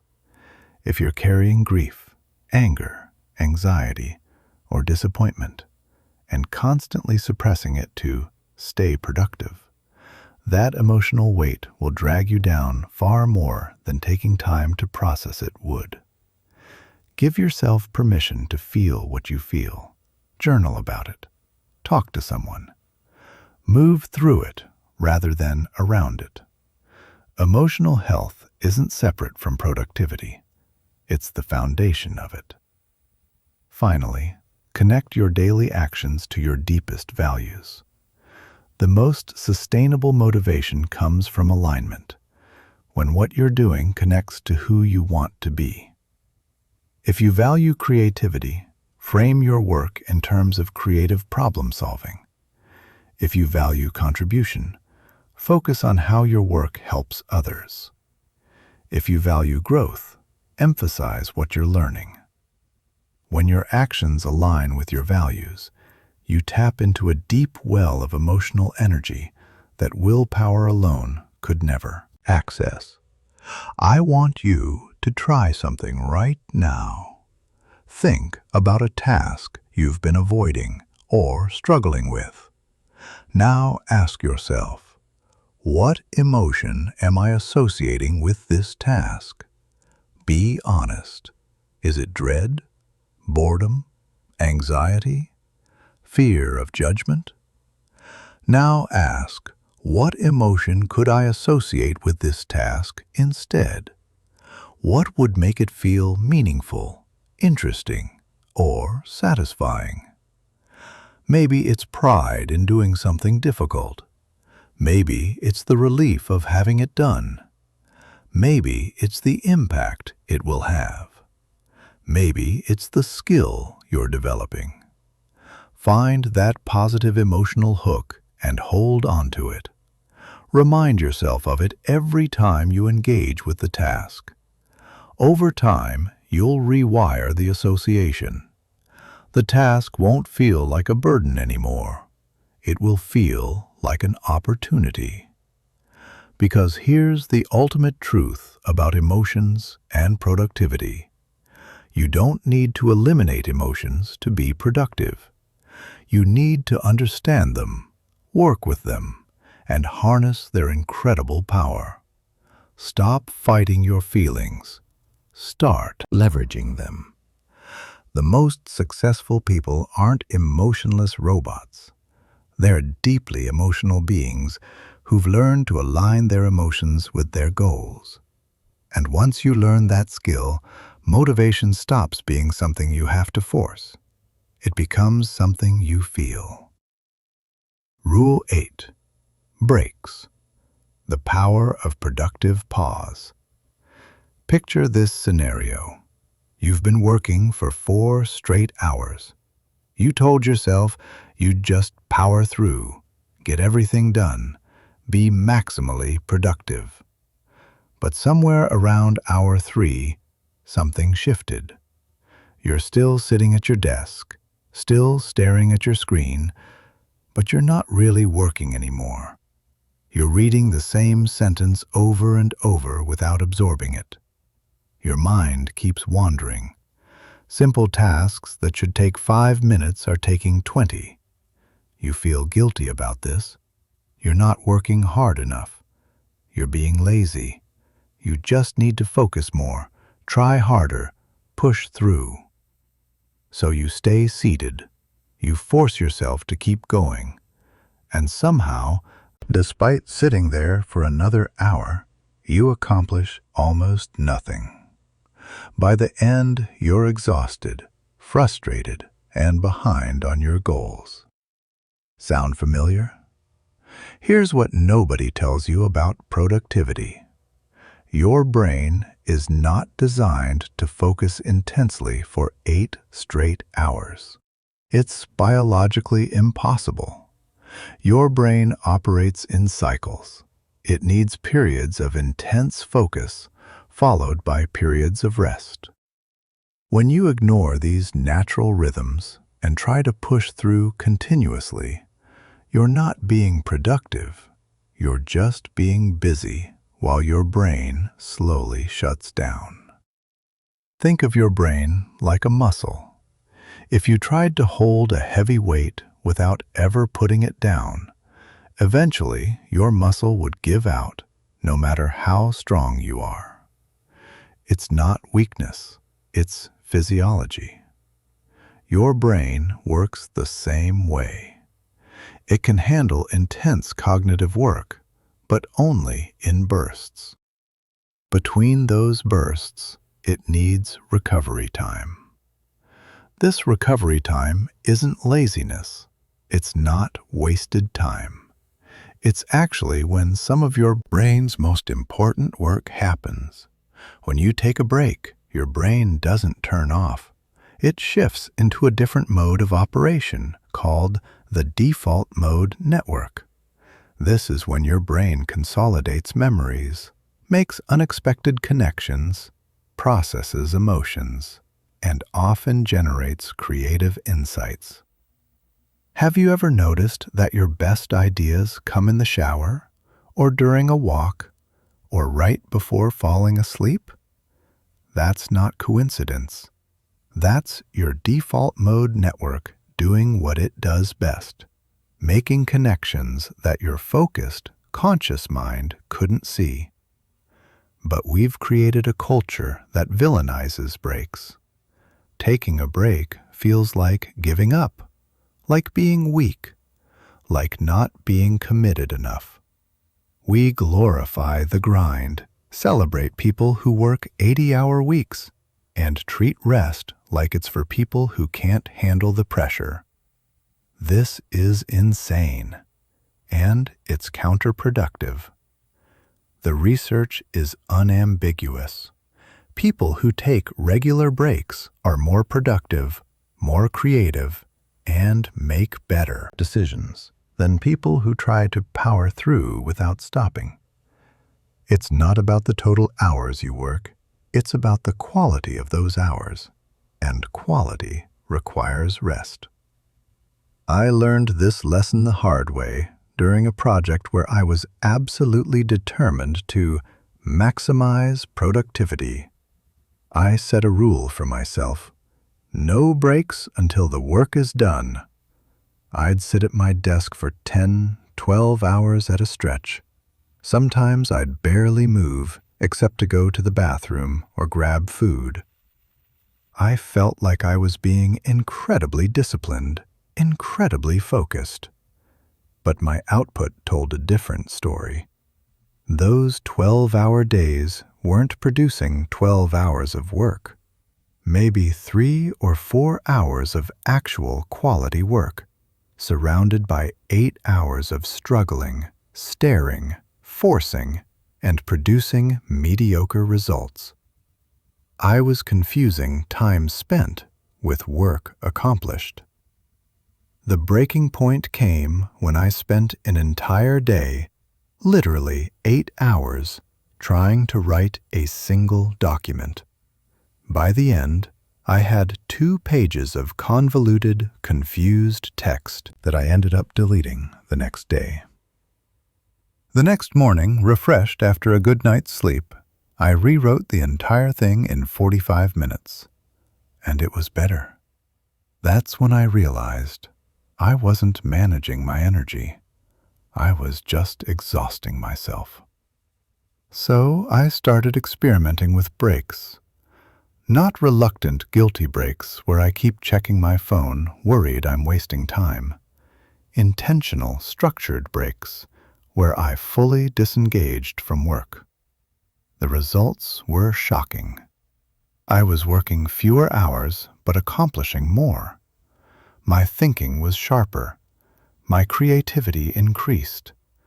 Problems that had been impossible to solve suddenly had obvious solutions. I wasn't working harder. I was working smarter. And the secret was something our hustle-obsessed culture treats as weakness: rest. So, how do you actually implement productive breaks? How do you rest in a way that actually restores your energy rather than just wasting time? First, understand your brain's natural rhythms. Research on something called ultradian rhythms shows that your brain naturally operates in cycles of about 90 to 120 minutes. For roughly 90 minutes, you can maintain high-quality focus.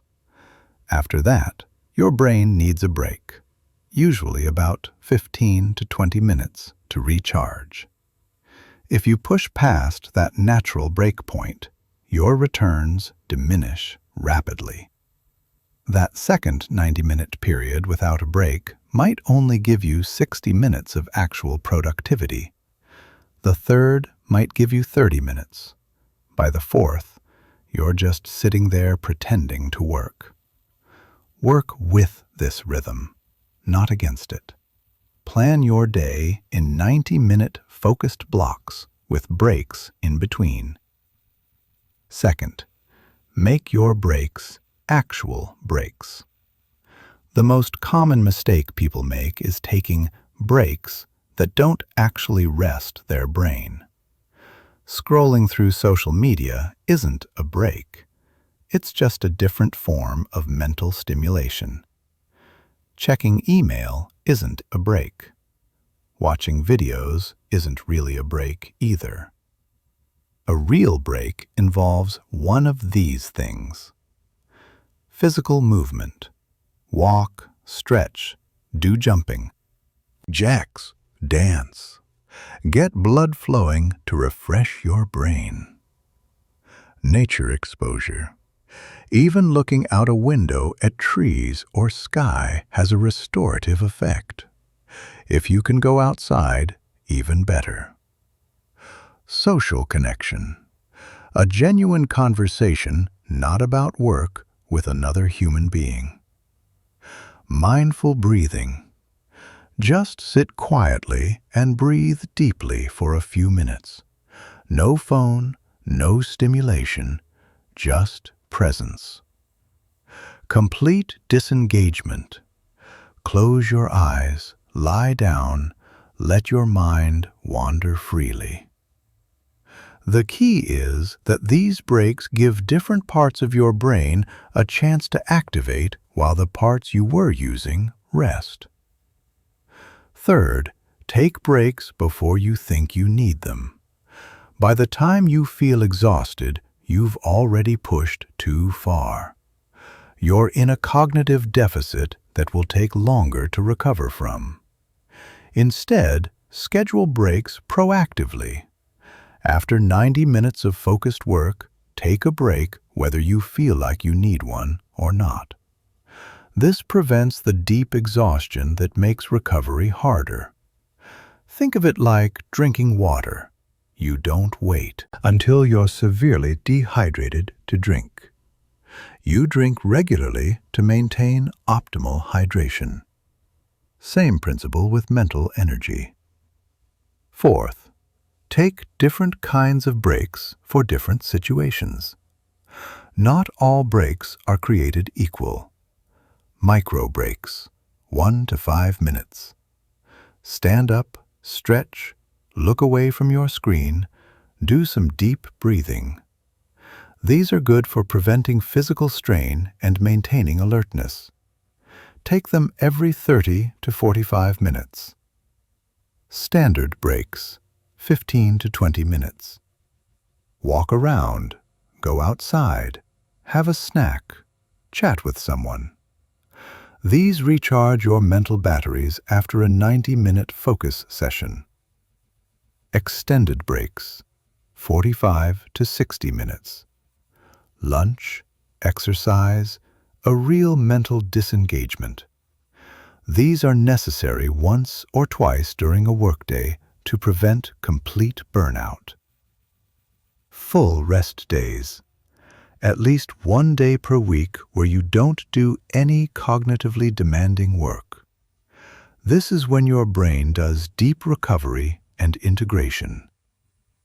Fifth, let go of guilt around breaks. This might be the hardest part. We're so conditioned to feel like breaks are lazy or unproductive. But remember, breaks aren't time away from productivity. They're an essential component of productivity. A musician doesn't feel guilty about the silence between notes. The silence is what makes the music. Your breaks are the silence that makes your work meaningful and sustainable.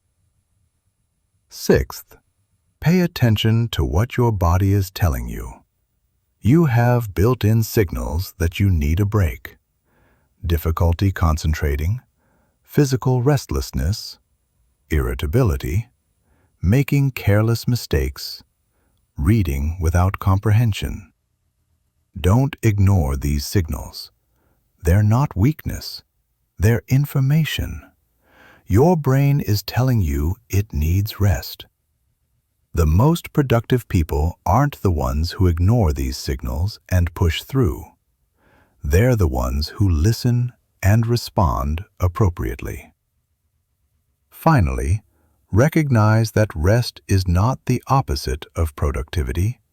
It's the foundation of it. Everything else in this guide, sleep, exercise, focus, stress management, learning, creativity, all of it depends on adequate rest. You can't think clearly when you're exhausted. You can't be creative when your brain is depleted. You can't make good decisions when you're running on fumes. The highest performers in any field, athletes, artists, entrepreneurs, scientists, all understand this. They train hard, but they also rest intentionally. They know that rest is when growth happens, when the body and brain integrate and strengthen. Here's what I want you to do this week.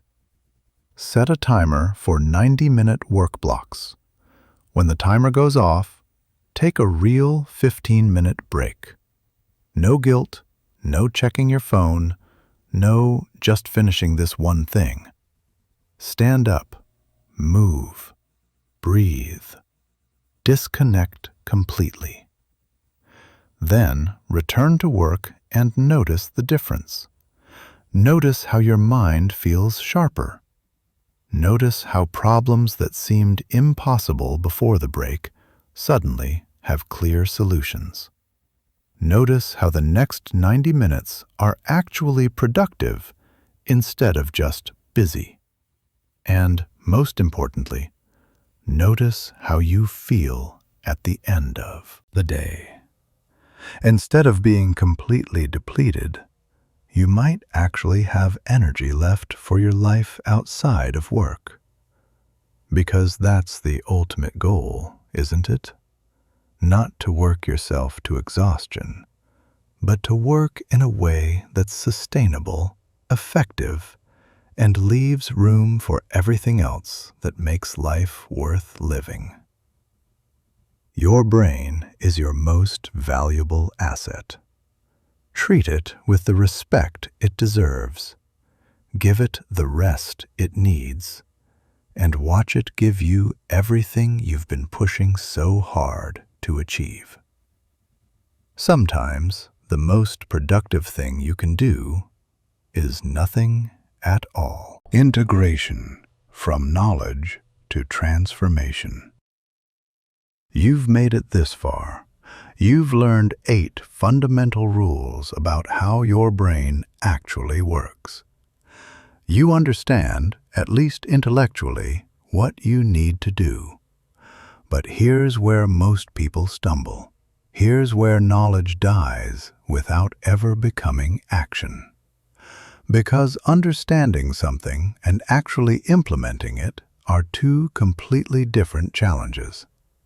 You can read 100 books about fitness, but until you actually move your body regularly, nothing changes.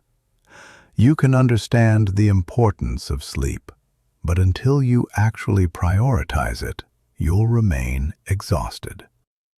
You can know that focus is powerful, but until you actually eliminate distractions, you'll stay scattered. The gap between knowing and doing is where most transformations fail. So let's talk about how to actually bridge that gap. How to take these 8 brain rules and integrate them into your life so deeply that they become automatic, effortless, just who you are. This is the hard part, but it's also where the real power lies. The integration trap. First, let's talk about what doesn't work. When people encounter new information that resonates with them, they typically make one of 2 mistakes. Mistake 1. Trying to change everything at once. They get excited. They see all the possibilities, and they decide, starting Monday, I'm going to sleep 8 hours, exercise every day, practice deep focus, manage my stress, review my learning, think visually, connect to my emotions, and take regular breaks. By Wednesday, they're overwhelmed and exhausted. By Friday, they've abandoned most of it. By the following week, they're back to old habits, convinced that they just don't have enough discipline. But the problem isn't discipline. It's that you can't build 8 new habits simultaneously. Your brain doesn't work that way. Change requires mental energy, and you only have so much to spend. Mistake 2. Trying to change nothing. They read, they nod along, they think, "That's interesting." And then they close the book or finish the video, and nothing changes. They meant to implement something. They really did. But life got busy, and they never quite got around to it. Weeks later, they've forgotten most of what they learned. Maybe they remember the general idea that sleep is important, or focus matters, but the specific strategies, the actionable insights, gone. Both approaches fail for the same reason. They don't account for how change actually works. Real, lasting change doesn't happen through massive overhauls or passive absorption. It happens through small, strategic shifts that compound over time. The Keystone Habit Approach. Here's what works. Start with one thing, just one. Not the easiest thing, not all 8 things. One strategic thing that will have a ripple effect on everything else.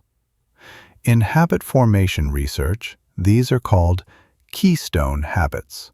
Habits that, once established, naturally trigger other positive changes.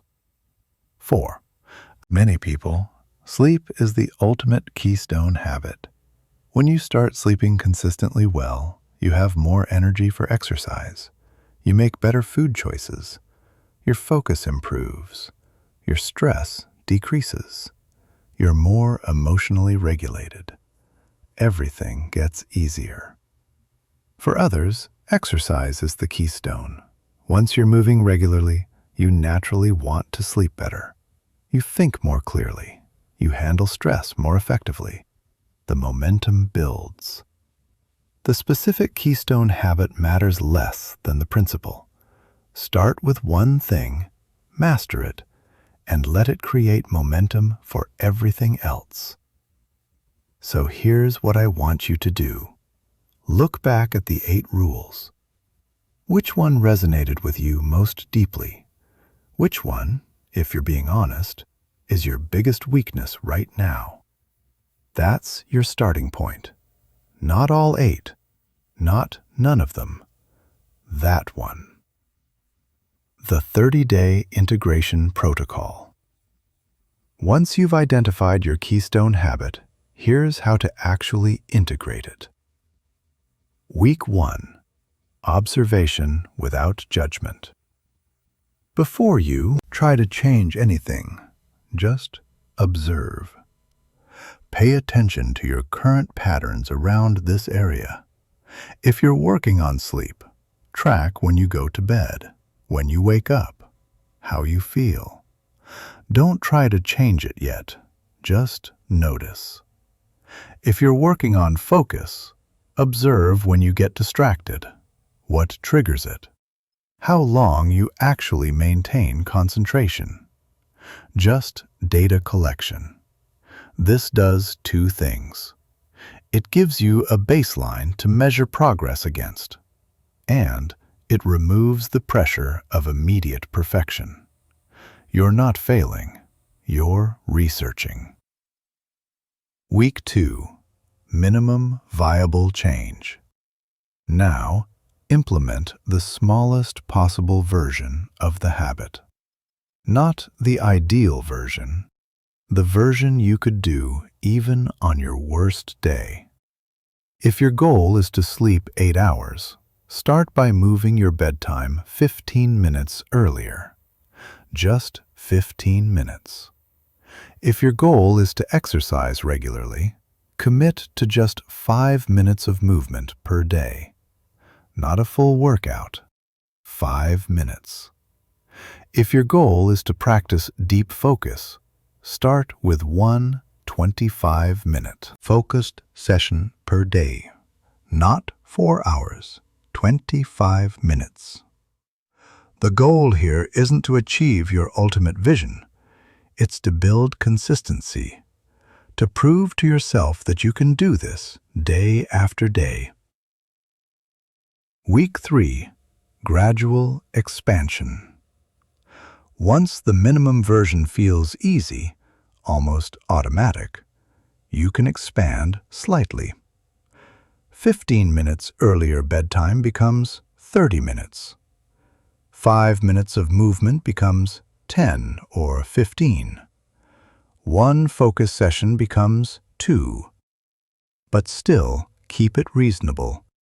You're building a foundation, not trying to reach the peak. Week 4, integration and reflection. By week 4, the habit should start to feel more natural. It's not fully automatic yet, but it's not requiring massive willpower either. This is when you reflect. What's working? What's challenging? What adjustments would make this more sustainable? Maybe you need to adjust the timing. Maybe you need a different trigger or environment. Maybe you need to remove an obstacle you didn't anticipate. Make those adjustments. Optimize for sustainability, not perfection. The compound effect. Here's where it gets exciting. After 30 days of focusing on one keystone habit, you'll notice something interesting. Other things are starting to improve automatically. When you're sleeping better, focus comes more easily without trying. When you're exercising regularly, stress management happens more naturally. When you're practicing deep work, you automatically start taking better breaks because you notice when your focus fades. The 8 rules aren't separate. They're interconnected. Improving one improves others. Once your first keystone habit feels solid, truly integrated, not just white-knuckled through, you can add a second, but not before. Most people can sustainably work on 1 or 2 major habit changes at a time. Not 8, not 0, 1 or 2. Over the course of a year, that's 12 to 24 significant changes. Do you realize how transformative that is? Imagine if, a year from now, you had genuinely integrated even 6 of these 8 rules. How different would your life look? How much more effective would you be? How much more energy would you have? How much clearer would your thinking be? That's not fantasy. That's the compound effect of consistent, strategic change. The environment factor. But here's something crucial that most people miss. Willpower isn't enough. You need to design your environment to support the changes you're making. Your environment, physical, digital, social, is constantly shaping your behavior, usually without you realizing it. If your phone is next to your bed, you'll check it at night and in the morning, disrupting your sleep and focus.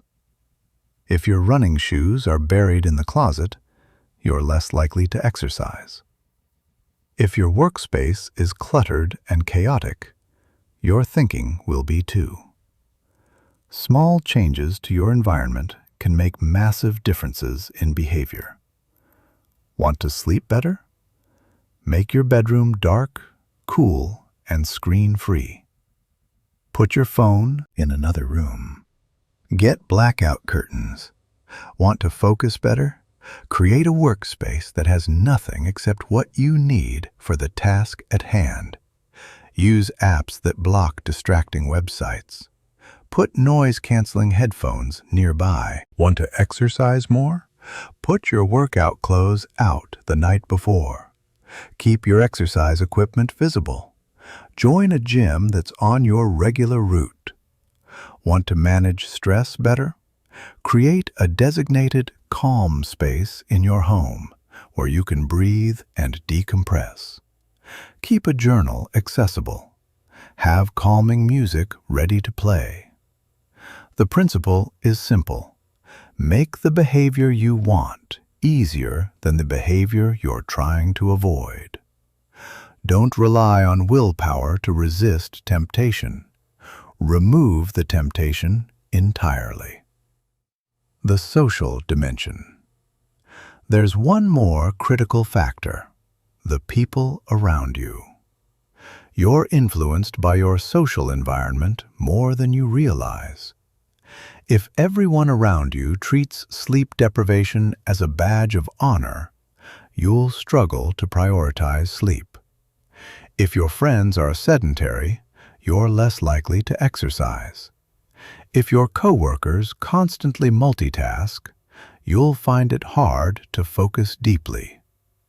This doesn't mean you need to abandon everyone who doesn't share your goals, but it does mean you need to be intentional about seeking out people who model the behaviors you're trying to build. Find communities, online or offline, of people who prioritize what you're working on. Join a running group if you're building an exercise habit. Connect with people who practice deep work if you're trying to improve focus. Follow social media accounts that reinforce your values instead of undermining them. And when possible, share your goals with supportive people in your life. Not to get validation, but to create accountability and encouragement. The journey is easier when you're not walking alone. The long game. Finally, I want to talk about expectations. Change takes time. Real, lasting change takes longer than you think it should. You're not going to master all 8 brain rules in a month.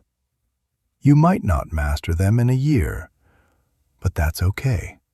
Because the goal isn't perfection.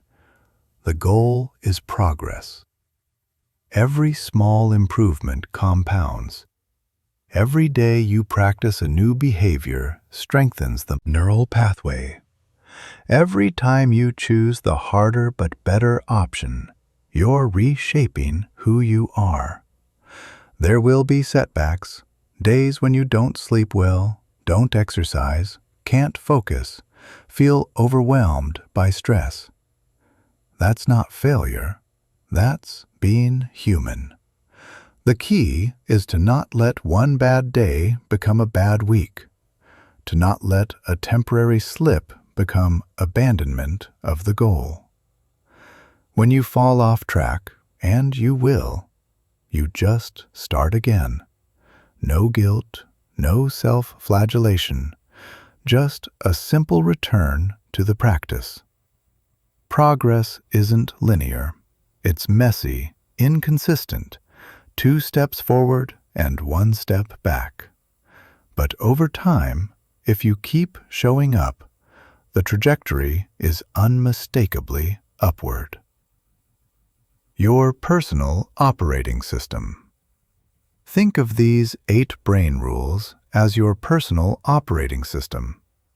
Right now, you're probably running on outdated software, habits and patterns you developed by default, not by design.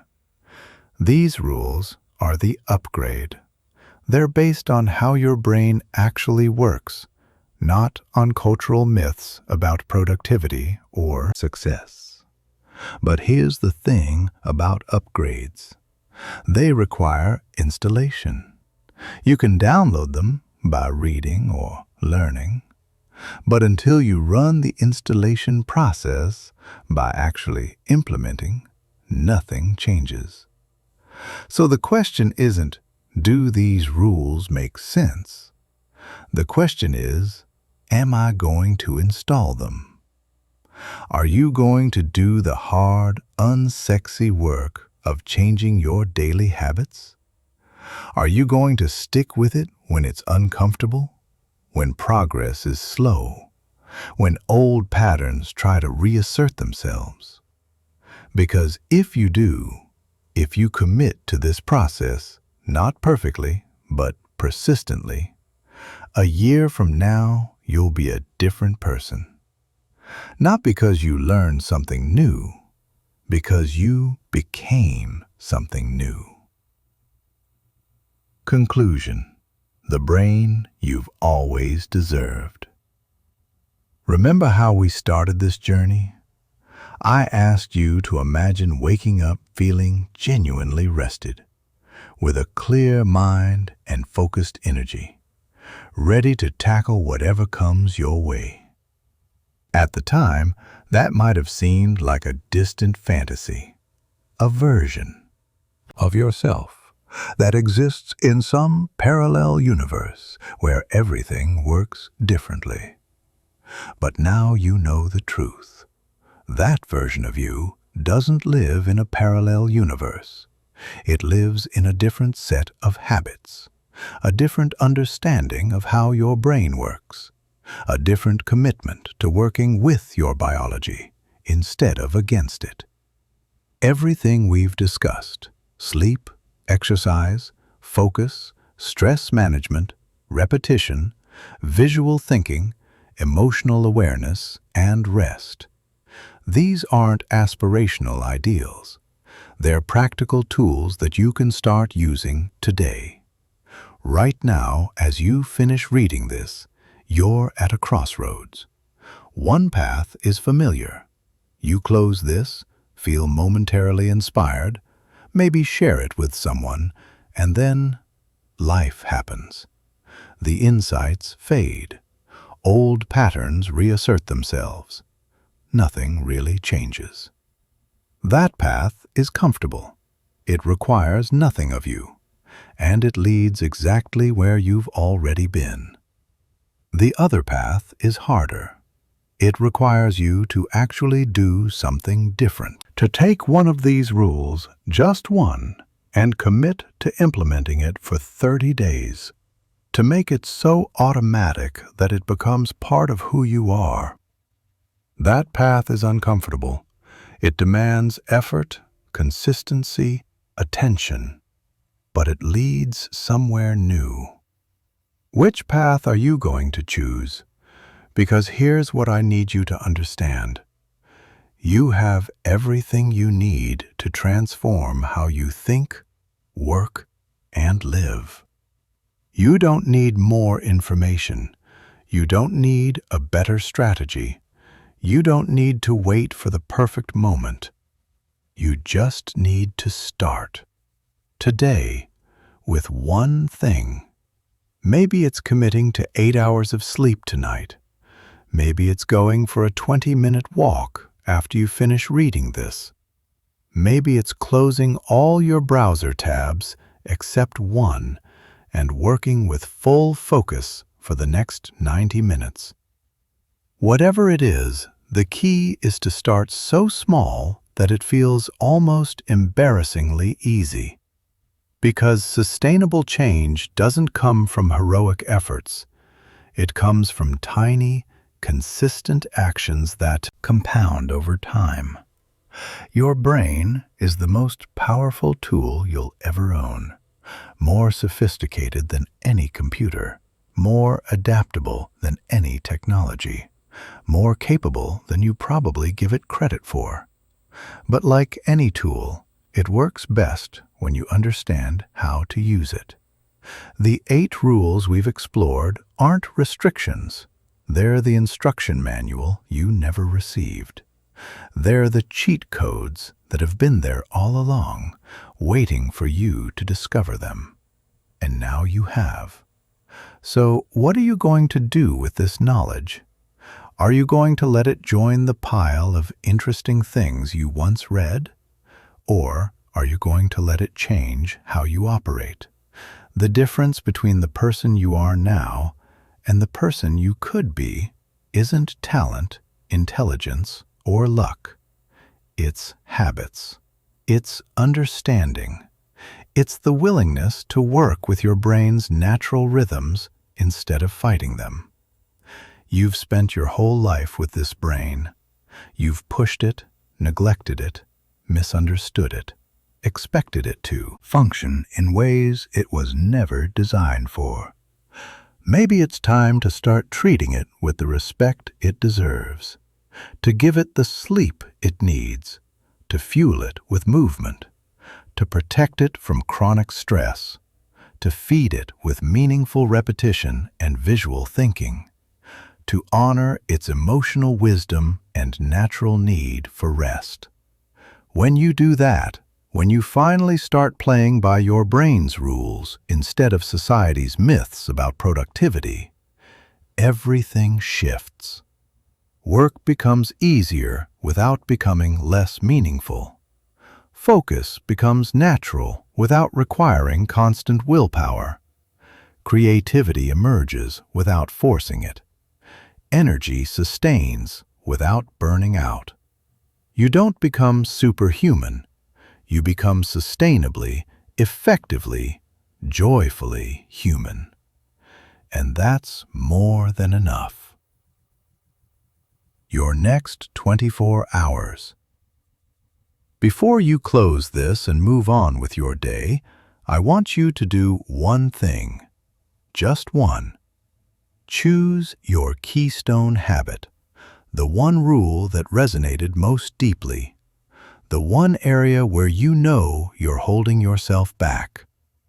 Then commit to the smallest possible action related to that habit in the next 24 hours. Not next week, not when you have time, in the next 24 hours. If it's sleep, set an alarm for 30 minutes before your ideal bedtime tonight. If it's exercise, put on comfortable shoes and walk around your block, just once, 5 minutes. If it's focus, choose one task tomorrow and work on it for 25 minutes with 0 distractions. If it's stress, when you feel stress rising today, stop for 3 minutes and take 10 deep breaths. If it's repetition, write down one key insight from this guide and review it when you wake up tomorrow. If it's visuals, take one problem you're working on and sketch it instead of thinking about it in words.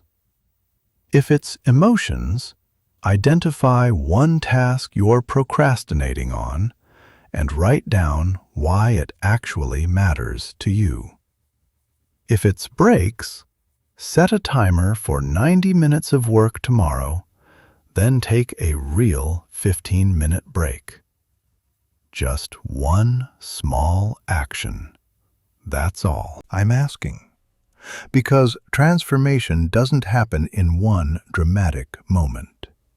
It happens in thousands of small moments where you choose differently. And it starts with the next 24 hours. The invitation. You picked up this guide for a reason. Maybe you were frustrated with your productivity.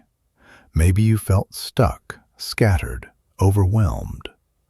Maybe you just knew deep down that you were capable of more than you were currently achieving. That intuition was correct. You are capable of more. Not because you need to become someone else, but because you need to become more fully yourself, operating at the level your brain was designed for. These 8 rules are your pathway there. Not a quick fix, not a hack. A genuine, sustainable transformation in how you think, work, and live. but only if you use them. Knowledge without action is just entertainment. Insight without implementation is just interesting information that fades with time. You've been given the map. You know the territory. You understand the rules. Now it's time to play the game differently. Your brain has been waiting for this, for you to finally understand what it needs, for you to stop fighting against it and start working with it, for you to unlock the potential that's been there all along. The person you're capable of becoming, clear-minded, focused, energized, effective, balanced. That person isn't a distant dream. They're one decision away, the decision to start today with one thing. Everything you want, the productivity, the clarity, the sense of mastery over your own life, it all begins with honoring how your brain actually works. So here's my final question for you. Are you ready to stop struggling against yourself and start working with yourself? Are you ready to give your brain what it needs so it can give you what you want? Are you ready to finally operate at the level you know you're capable of? If the answer is yes, even a tentative, uncertain yes, then you already know what to do next. One habit, 30 days, small, consistent action. That's how transformation begins. That's how you move from knowing these rules to living them. That's how you become the person who doesn't need to read guides like this anymore, because this is just how you naturally operate. Your brain is ready. The only question is, are you? The journey starts now, not someday, now. Choose your first step. Take it. Then take the next one. And watch what becomes possible when you finally give your most powerful tool the conditions it needs to thrive. Welcome to the rest of your life. It's going to be better than you think.